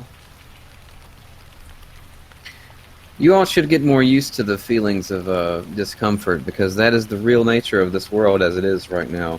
This illusion that you feed yourself that tastes like cake is most definitely not real. The world is quite cruel and unusual out there. And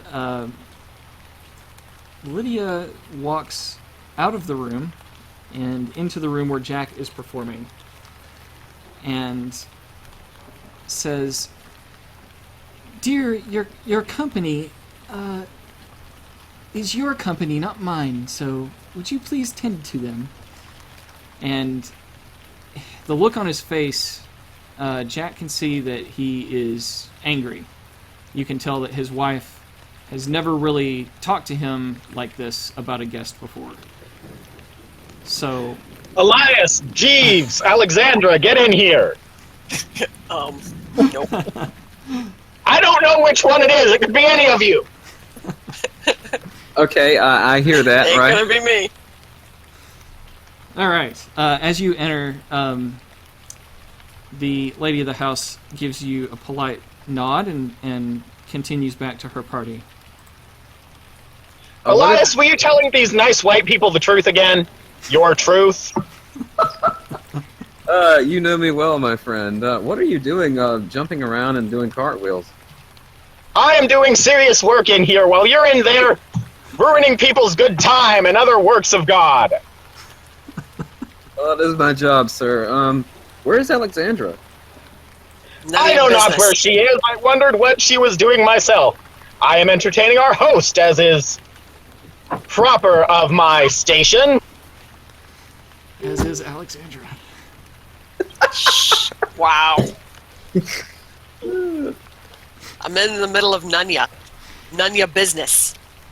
Mr. Jeeves, I would give you a turn here, but not a lot you can do. But sure, if you would like a moment, you're still in the same spot we left you. I am just whistling away the hours. Or moments. Yeah, there's not much I can do, really. So the kid asks you, so have you been on any cool adventures? Yeah, many adventures, actually, lately.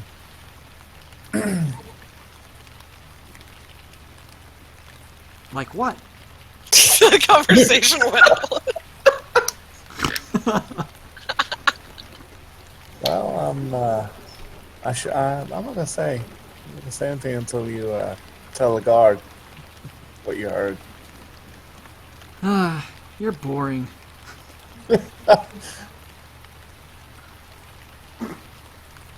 I wonder why they put the sack on Henrik's head before they hung him. Why do they do that to people? That's a good question. And it's not one that I can answer. I guess we're gonna need a new coffin maker. That's true. He sounded like a real turd anyway, sending you up the river like that. So you didn't know him before him? No one talked to him. He dealt with dead bodies all the time. It's gross.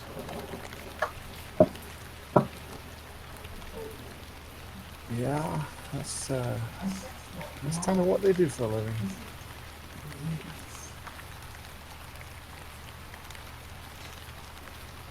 All right. And after that riveting conversation,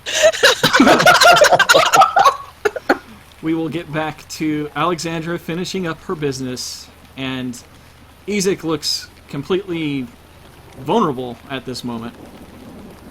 Ah. Pillow talk. Or pillow death. Yeah. Considering I have no action dice left, I am not about to attack him and get my ass handed to me, but thanks for the suggestion. He was definitely rough with you. It was not a pleasurable experience, unless that's what you're into. You don't know me, don't judge. Thanks for telling us. Right. The less we know... That whole whip business, I kind of thought the entire Belmont clan was into it. Yeah. Oh. Yes, Izek might have a few stripes now, but I don't know. I'm not going to make assumptions. I'm just going to say that Izek says, so how long are you going to stick around Vallaki? A few days at best. Apparently we're supposed to be the Burgomaster's guests of honor at the Sun Festival. A great position of renown. 3 days, huh? I can get used to this. As long as my butler walks free.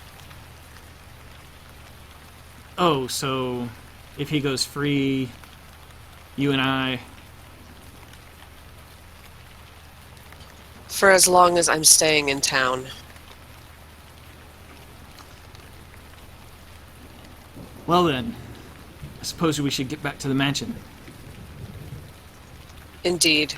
And one thing, What's that? he's not to walk free just because we did this. You are to give him an honest ear and let us tell you exactly what happened. Very well then, you can continue in your investigation. And he takes that piece of paper that he put the X on and says, will you be holding on to this, or do you want me to? I will, just in case I need it. Fine, let's go. And you One begin more heading thing. back. What's that? She'll deliver a hearty slap across his face. Don't ever tell me to shut up again. Don't encourage me with that. And she Sexy. smirks and walks off. Where's your stuff you brought? Oh, that was quick. Just to keep up appearances, though, I should probably sneak in the side window. Nah, there'll be no reason for that. You're with me now. And he and you begin walking back to the mansion. I don't think the Baron would be terribly pleased if he found out I snuck out. The Baron will be pleased with whatever I tell him to be pleased with. You hold that much influence over this town? Over him? I can make up a good excuse for you if needed.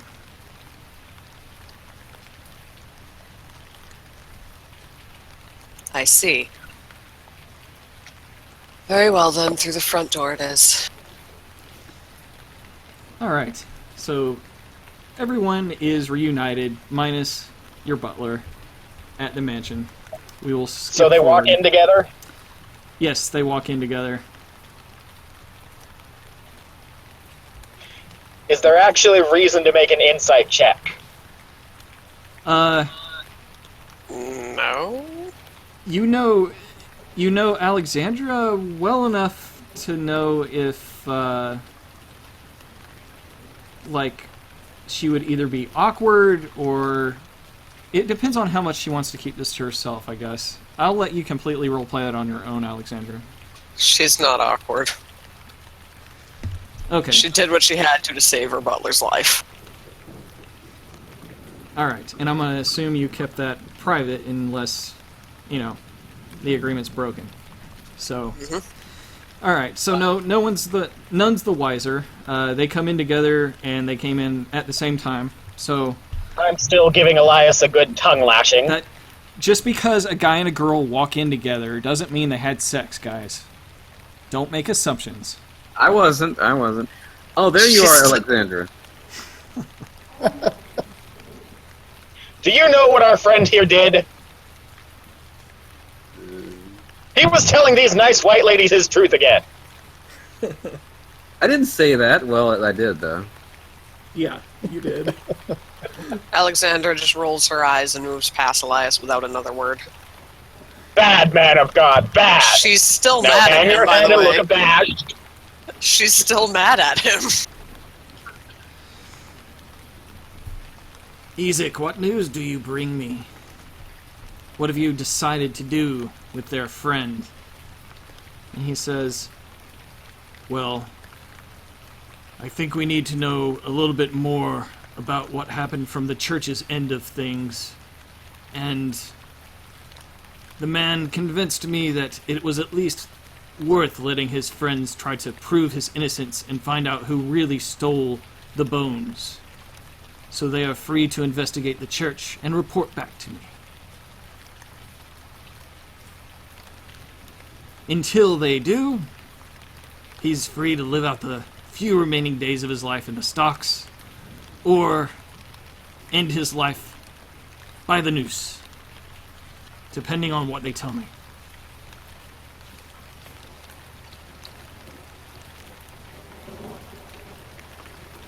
And the burgomaster says, will all of this suit you then? You will go and investigate this mystery. We will, sir. It suits us just fine. Thank you for your generosity and your patience. Izek, is it possible that their friend may join them in this investigation, or at least get him out of the rain in case he's innocent? Or do you believe he deserves to be left in the stocks? And Izek says... At which point Alexander casts him a very sharp glare. He was about to speak, and then he caught that glare, and then he says, I think if he was restrained, perhaps he could be confined to a drier spot, but I would not trust him to leave. I think that he would try to escape at any chance that he got from the walls, and we would never see him again. He would not have met his justice. He can stay with me. An acceptable alternative. At least he'll be out of the rain and off his knees. I'm not saying a word about that one.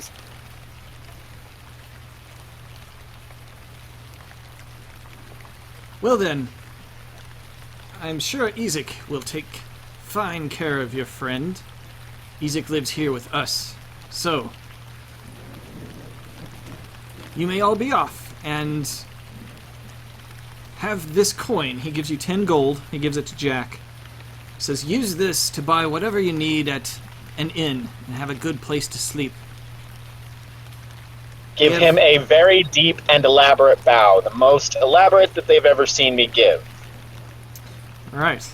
Yes, he looks like, just like the Vistani women back in the old tavern, the Blood on the Vine. Looks like you have impressed yet another unexpected person in these strange lands of Barovia. I thank Sir for his most generous donation and his hospitality. Do we have more we need to discuss today, you and I, sir? No, and I forgive you your previous rudeness. I understand completely now. I hope there's no bad blood between us. And may your friend's No, sir, neck of not course snap. not. No, sir, of course not. I assure you, sir. Well, I look forward to our next festival. You will all be guests of honor. Everyone will meet you.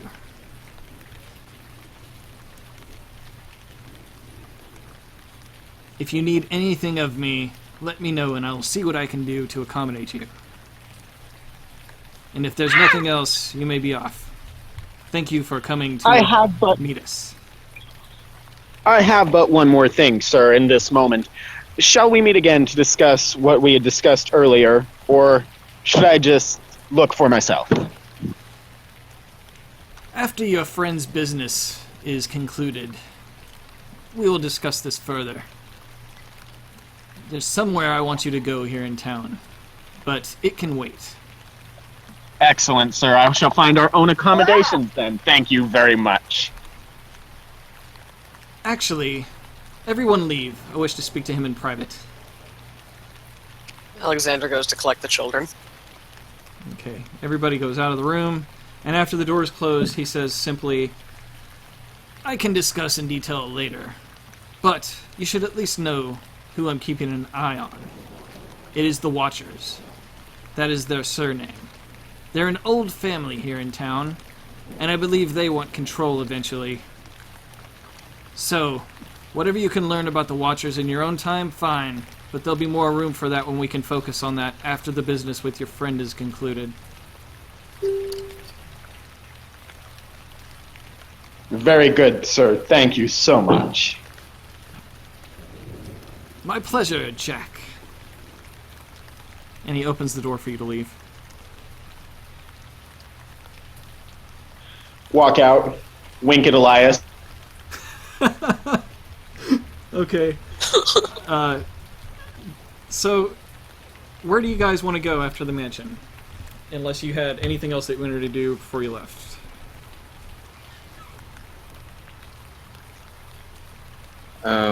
Elias will just make the comment that that seemed to go much more smoothly than I anticipated it.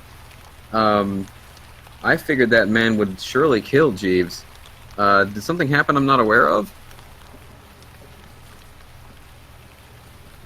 We had a good long discussion over truths, falses. I managed to convince him to allow Jeeves to live as long as we conducted our investigation. Huh. Well, I'm impressed. I didn't think he would be convinced by any means. Excellent. Where shall we go now? You may go where you like. I'm heading to the inn to get some rest. Clearly, she's still very bitter over their argument. I am sorry, my lady. I only do what I feel is right.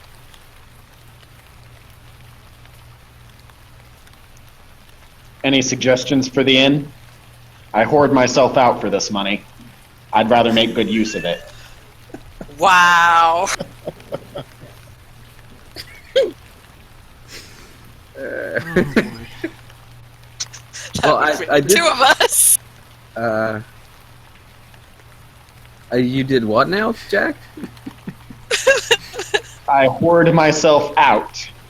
Not physically. Well, not like that.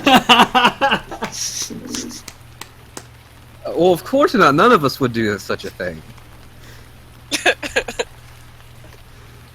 Does she give any reaction? No. That was me.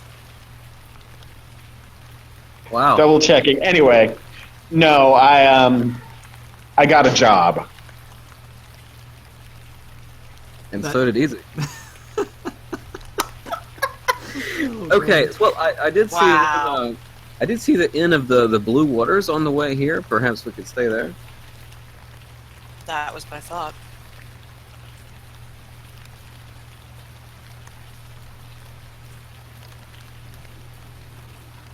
Well, And let's. as they're leaving in passing, Alexandra hands Izek a small note.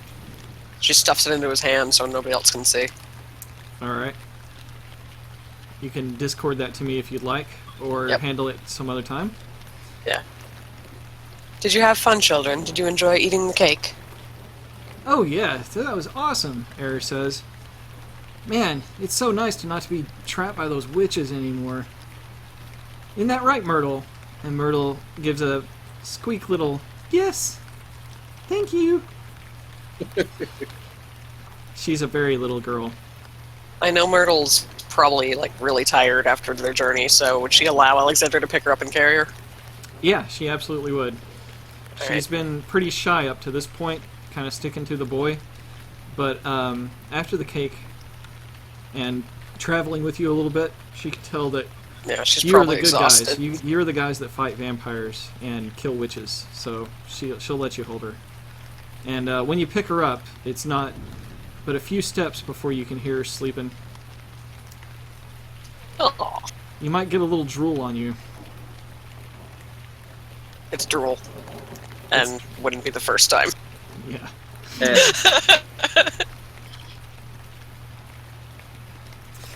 All right. So, you all make your way to the inn that you passed on the way to the mansion. And I'll describe what you see there.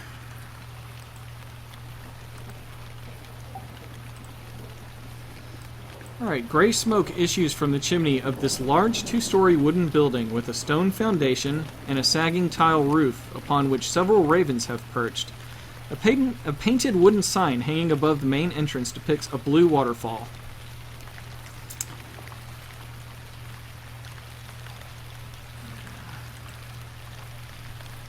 And more outside, of your- near the entrance, there looks to be a little well. 3-foot high stone rim surrounds the mouth of this well, moss lined.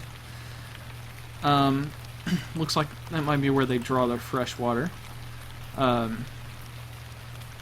There's stocks on either sides of the ground floor outbuildings where people can kind of keep horses or anything else that they've rolled up with, like a wagon. And you go up to the front door. Looks like there's steps that lead up to it. I've got a map for that. So I will share that.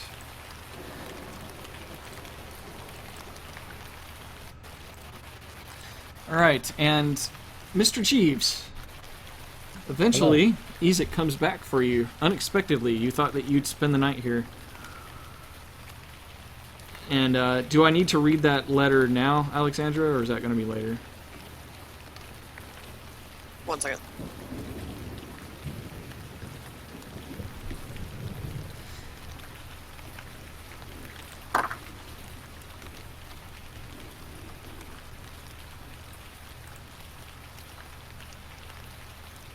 Or we can just jump off to a separate voice chat for a second if you'd like. No, Oh, that's okay. fine. I've already got the message. Just sent it.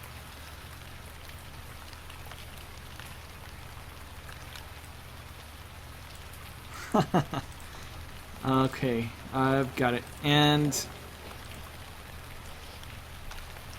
Izek gets you out of the stocks and says, your friends will conduct the investigation. I think that you're going to flee if I let you join them. And I'm right, aren't I? Actually, no. I'm innocent, and being innocent means I'm not going to run anywhere. And if you can't find that you can prove it, We'll prove it.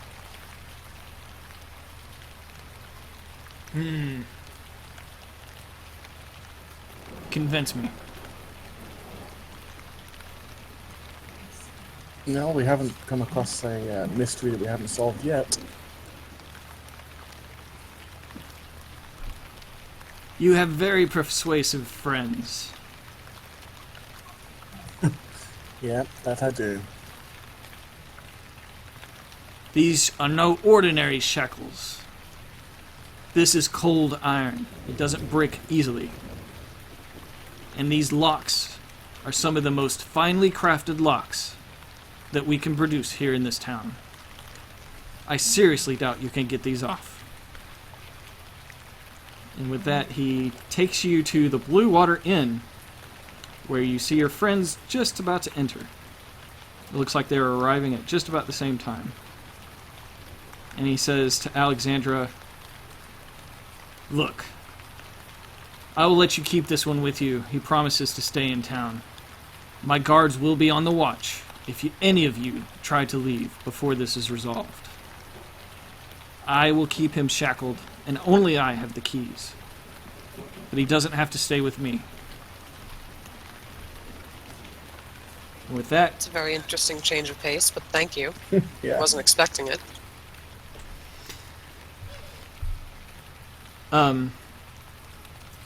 he holds up that little note and just kind of smiles and walks away.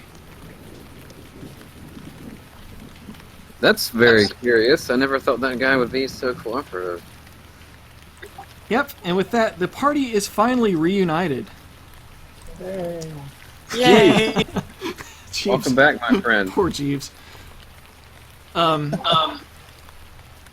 You open the doors to the tavern, and you see a tap room. Damp cloaks hang from the pegs in the entrance portico. The tavern is packed with tables and chairs, narrow paths meandering between them. A bar stretches along one wall, under a balcony that can be reached by a wooden staircase that hugs the north wall. Another balcony overhangs the entrance to the east. All the windows are fitted with thick shutters and crossbars. Lanterns hanging above the bar and resting on the tables bathe the room in a dull orange light and cast shadows upon the walls, most of which are adorned with wolf heads mounted on wooden plaques.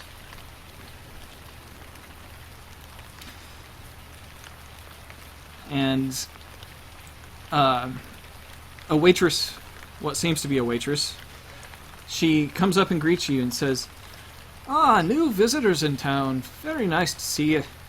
Come on in. You guys look beat." We're exhausted. Thank you. Alexander says this as she's trying to keep quiet and not wake up Myrtle. Aye, please, come in, come in. My name is Danica. Here's a table big enough for all of you. And she sits you down and says, "Erwin, we've got new customers." And you see a man open a door and kind of come in from behind the bar, and he says, "Well, what'll you be drinking? We have Grape Mash, number 3, and Red Dragon Crush."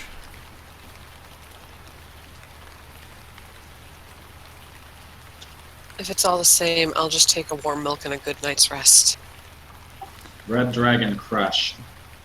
"Ah, man with good taste," he says after he looked just slightly disappointed that Alexandra was just having milk. But She he can does drink pour the later. milk, and he pours a glass of wine. How much do I owe you for the Red Dragon? And I know the answer to that because it's right here. Somewhere in front of me. In this block of text, somewhere. Is that the strongest alcohol you have?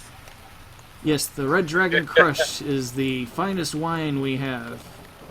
I'll take 2. And you see the barrels that are mounted, or mounted on bracers and tucked into the alcoves behind the bar are 3 wine barrels, each one 3/4. Well, no, I can't read that part. Sorry, I'm starting to get tired, guys. We're about to wrap up. That's all right. Two of these barrels are marked Purple Grape Mash number 3, and the third one contains the Red Dragon Crush, which he is pouring for Jack. A brass spigot is hammered into each barrel. And it would be nice that it would tell me the price right there, but it didn't. Fuck me. We played that game once already tonight. Okay. Well, you can start a tab. I'll put it on your tab. And he says, "So, where did you folk blow in from?" Barovia, the Holy Roman Empire. We came from beyond the mist, but we set out from Barovia. That was our first stop when we arrived in this town. This land, rather. The village of Barovia, you say. How do they fare? Like shit. They've seen better days. Ah. That is not... Actually, we were wondering, we're actually searching for 2 women from that village. A younger woman with dark hair named Gertruda, daughter of Mary. I'll keep an eye out for her. How can I And know her by? Also, a woman that faintly resembles myself, the sister of the Burgomeister there, Ismark. Her name was Lisa. Do either of these women sound familiar? Yes, I've heard of Lisa before, but what more about this other one? How can we know her? What does she look like?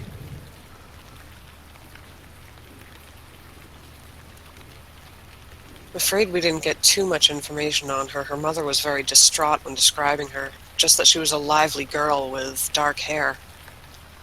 Ah, how old about? Young, old?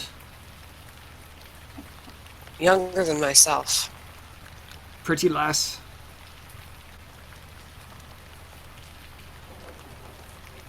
Yeah, I don't remember that much. Her mother seemed to think so. Ah, as all good mothers should. She'd like to carry peculiar dolls. I have one of such make myself, the Blinsky doll. Ah, Blinsky doll. Ah, they make those here in town. Blinsky is a resident of Vallaki. Really? Indeed he is. Jolly fellow. Older fellow, but you couldn't tell by looking at him. He looks pretty young for his age. Oh, I could guess as much from the motto that I hear. Is no fun, is no Blinsky.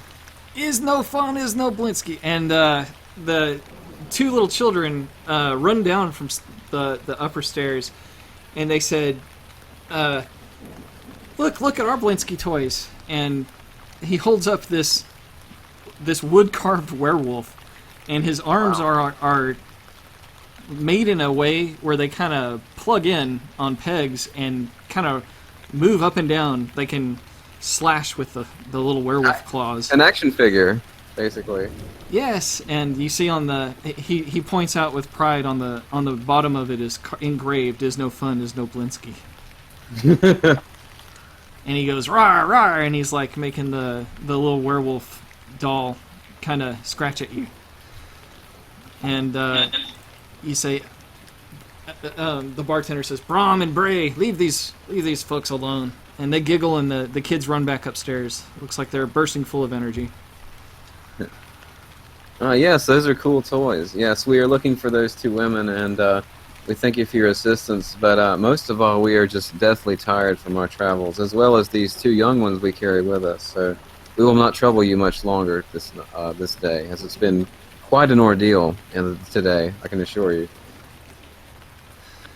I have 2 more questions. Go ahead. Have you seen this man make my illusion of the scarred man? Huh. Interesting. Why would you be looking for a man like that? Oh, maybe he's a former lover. Maybe he's someone I'm seeking for revenge. Maybe he's my grandfather. I'm not certain anymore. Well, I do think he does look a bit familiar, but can't quite place him. Does he look familiar good or familiar bad? It may depend on what you can tell me about him. He killed my master. And I'd like to find out why, at the very least.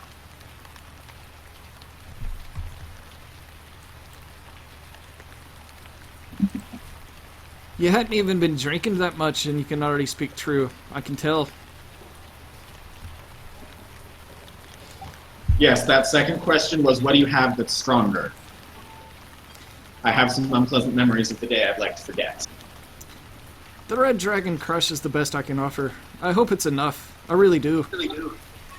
Well, it's pleasant enough, so bring me another glass when you have a chance. But still, the man. Yes. Although it's not nothing it's a matter I would rather not talk about publicly. He never actually please, answered on would whether you- or not he's seen Lisa. Would you make that image disappear? Wave my hand. Thank you, sir. It's not the place for that face. And, Lisa, you say, I don't quite remember that her name was Lisa, but you said that she's the sister of Ismark, son of the burgomaster in the village. He is the burgomaster now. His father was murdered by Strahd because Lisa has gone missing. Tell me, please, what is it that happened?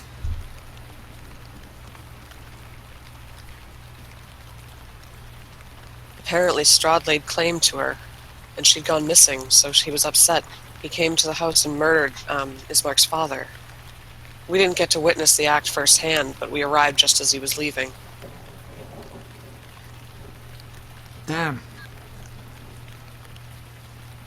So you're looking for his sister for what reason might you be looking for her? He asked us to help find her. I see. So he sent you upon a quest to find his sister. And she's trying to flee Strahd, I see. Your stories have caught the attention of everyone in this room. And that includes a couple of rough-looking hunters dressed in wolf pelts. They look like they might do that professionally. And they're leaning kind of in your direction just to hear every word you have to say. They don't look like bad fellows, just rough and tumble types. Hello, gentlemen. Can I offer you a drink? We can always have another drink. We wouldn't mind a drink. And the other one next to him says drink. Drink! Drink. Get the bartender, if you would. Be so kind. Absolutely. And, let's see. There's one other patron in the bar, and he seems to be intently listening as well, but he keeps to himself. He's dressed all in black in a cloak, and looks like he's enjoying a bit of lunch. And when you, well, if you offer to buy him a drink, he just shakes his head and puts up a hand to say, no thank you. Very well, sir. Thank you very much. And the barkeep introduces himself. He says, my name's Erwin, and can I get your names? My name's Alexandra Belmont. Elias Asher. Jeeves. And He doesn't have a last name, just Jeeves. and he looks at you, Jack, since he's been talking with you the most, expecting a name. Jack Alexander's Moss. busy. Alexander's busy intently watching the strange man in the dark cloak who seems unfriendly. Jack Motley, sir, and a pleasure to meet you. Ah, the pleasure is mine. We can talk more about this man that you mentioned earlier. Excellent. When? Well, will any of you have been staying here? We can get you a room. Yes, we'll all be staying here. At least me and my party. I know not these other people. That is why we came, after all. Well, You came recommended very highly. We have 3... Oh, by who? The Burgomaster. Oh, And the guards. Burgomaster. Well, And the guards. We put more stock in their opinion. The Burgomaster seems... mad? yeah, well, friend, if there were other people in the bar, you might not want to speak such. But, you're in good company, it just happens to be. So, when we get more busy, you might want to hold off on that talk. But I understand exactly what you're saying, and it sounds like you've been here for a while to have figured out exactly, who our mayor is and whatnot. Actually, only a few hours, but more than enough time for my friend to be accused of a crime he didn't commit, and I think nearly hanged. Holy shite! What crime? Also met Izek. He's a pleasant enough fellow, even if he looks as if he needs icy hot to jerk off. I'm not knowing what icy hot is, but Mr. Jeeves there. Wow. What crime were you accused of? They accuse me of stealing some bones. Bones, eh? They hang you for stealing bones? It must have been human From bones. From the a church. church. Oh, no kidding. The bones were stolen from the church, huh? Well. What a mess. He didn't do it, of course. Yeah. It sounds like you guys bring the fun with you. Oh, life would be boring. It has been a rather tasking adventure so far. We've already dispatched of one vampire. No kidding. We survived the battle with 6. And a house. I think I must hear more to all these stories you must be telling me here. But first, let me tell you about the rooms. We've got 3 rooms available. We have 1 room of 4 beds, or we have 2 rooms of 2 beds. And you can rent those and sleep as you wish. Compatriots, what say you? And we may need all of those for including the children. It's true. Yep. We'll take them all. Indeed. You'll take them all? Okay.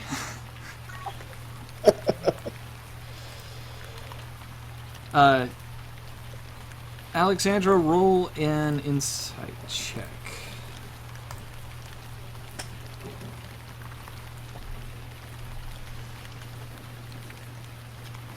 Wow! Holy shit, dice! What is wrong with these things tonight? All Dude, right. can I redo that with inspiration? What the fuck?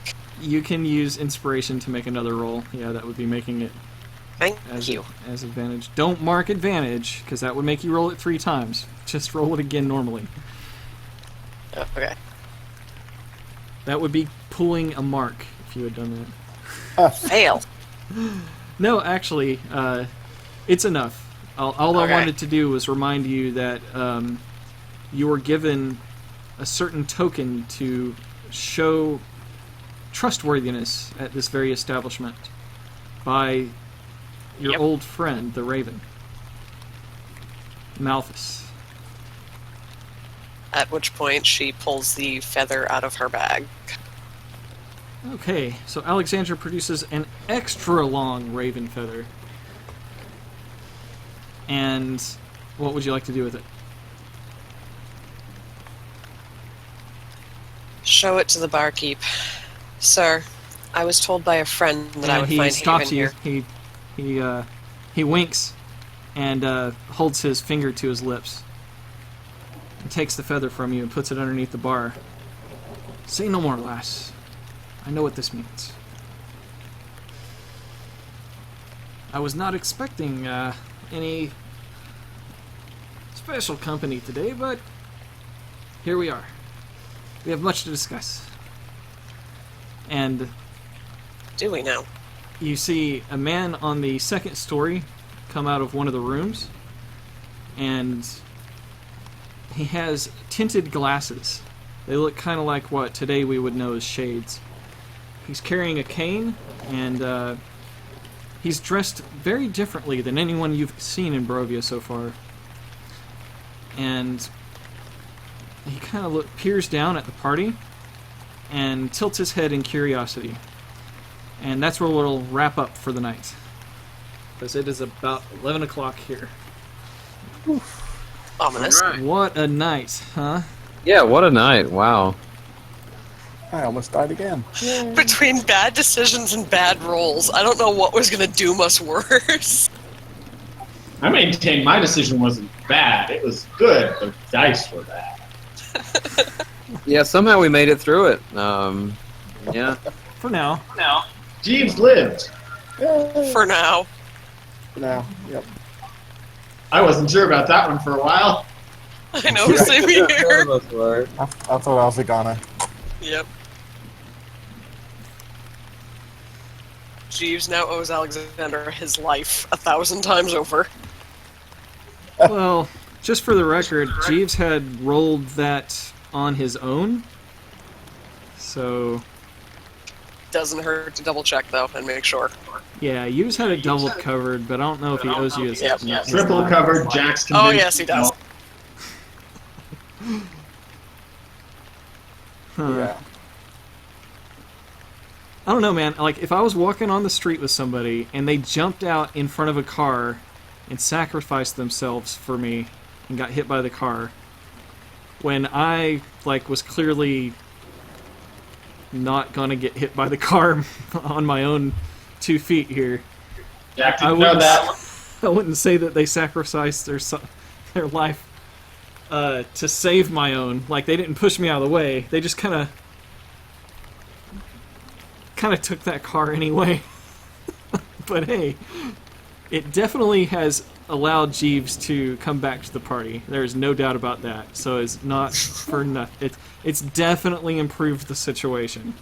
I'm just saying, Yeah. my point is only that Jeeves' roll of 13, along with his previous roll of 20, got him at least to the point where he was back in the stocks. Yeah. There was no guarantee of how long that would last though. Yeah, you got him out of the stocks and back Yep. in your company, although he's still shackled For now. for now. At the expense of Alex's dignity. Alex, can we nickname her Alex now? I don't care. I think anything but It's short for Alexandra, so. Yeah, what is with adding the I? The Library of Alexandria. That's why. Yes, but that's not her name. Close enough for apples, oranges, horseshoes, and whatever else is in my head instead of a brain. So Wontons. just curious, she wasn't a virgin, was she? None of your business. Oh God, I hope not. None of so- your business. So, a question, Mike. How do we read the other characters' fortunes? Like, I have mine in the notes, but I don't see. The like Facebook Alexandra's. group has a post that includes all of them. Okay, cool. Because like I have mine in the notes, and I think Jeeves is in the notes, but the other two aren't. Yeah, everyone should be pretty familiar with your fortunes. Other people's fortunes too, in case someone's missing something. Maybe you could give them a hint that maybe that was related to their fortune. It's definitely Yeah. something that you want to keep an eye out for as we continue our journey. Not 100% required, but it may help. Cool. And I didn't pick it up at first when you mentioned the ravens were on top of the inn. I didn't put two and two together until you had the insight check there. I was tempted to just let you guys forget that, but I thought exactly I'd at least give you a chance. What exactly did Malphus say about the establishment? He said that if you're going to Vallaki, that if you present this feather to the owners of the Blue Water Inn, then you'll be among friends, and it will. He even name dropped the place. Oh, Yeah. I forgot. Oh, damn. He straight up name dropped the place and the owners and said that if you give them that it'll show that you're good with him, that you're trustworthy. Well, he only told Alexandra that anyway, didn't No, right? everyone was in the room. It was right after you guys had the pie lady had went ethereal and disappeared, and once the threat was gone, he plucked a feather. All right. Well, that's cool. But yeah, and you guys get the impression that that Erwin and Danica, and maybe even, you can't quite tell, everybody in the room at the moment might be... Seems like good people. Yeah, might be a breath of fresh air compared to rock-throwing fat kids and... It really seems that way. Yeah, even the children seem like pretty good kids, too. I'm gonna find that little shit. Rock-throwing fat kids. Oh, God. I'm gonna carry a rock just ready. Well, I think I'll stop the recording, but I gotta say, guys, this was probably my favorite night so far. That was fun. It was It was a lot. It was a lot of role playing. My favorite part was when Jack said that he stole the bones. Oh, God. That was golden. I love I it. thought straightforward that the Baron was just going to have him arrested right then and there. I And almost then it would have hoped turned into worse of a mess. And then there were some jumping of bones. Oh, Lord. You're never gonna let this down. Wow. Nope. I honestly kind of hoped that Jack would get arrested because it might have saved Jeeves. At the very You least, know there what? would have been more time. You know, at least I was sober during this round when my character wound up getting shagged, okay? I did this one sober. I can say that proudly. And it wasn't a dragon this time either, so that's a plus. Yeah. Wait a minute. We don't actually know what There's also the Izek hand. is. So yeah, he might be part dragon. Yeah, we have no idea what Izek actually is. But she didn't jump his dragon part. Well, we don't know what exactly happened, so who knows? Yeah, nobody knows exactly what happened. It kind of happened in the caravan, so I mean... Actually, it was just in an empty stable. Well, yeah, yeah. Next It was a literal roll in the hay. caravan. Roll, roll, roll in the hay. Wow. Okay, so do we miss the music, or is the background ambience better? The thunder and rain is awesome. It works for now. I kind of miss the music, but I like the rain, too. Okay, well, if you ever have I like the preference- ambient rain, it seems to cause fewer problems. Yeah, Mike, yeah, check your PMs. I certainly will, but it's 11. I gotta head off for the night, but it was a pleasure playing with everyone, and I will see you all next Wednesday. All right. Thank Yes, you. sir.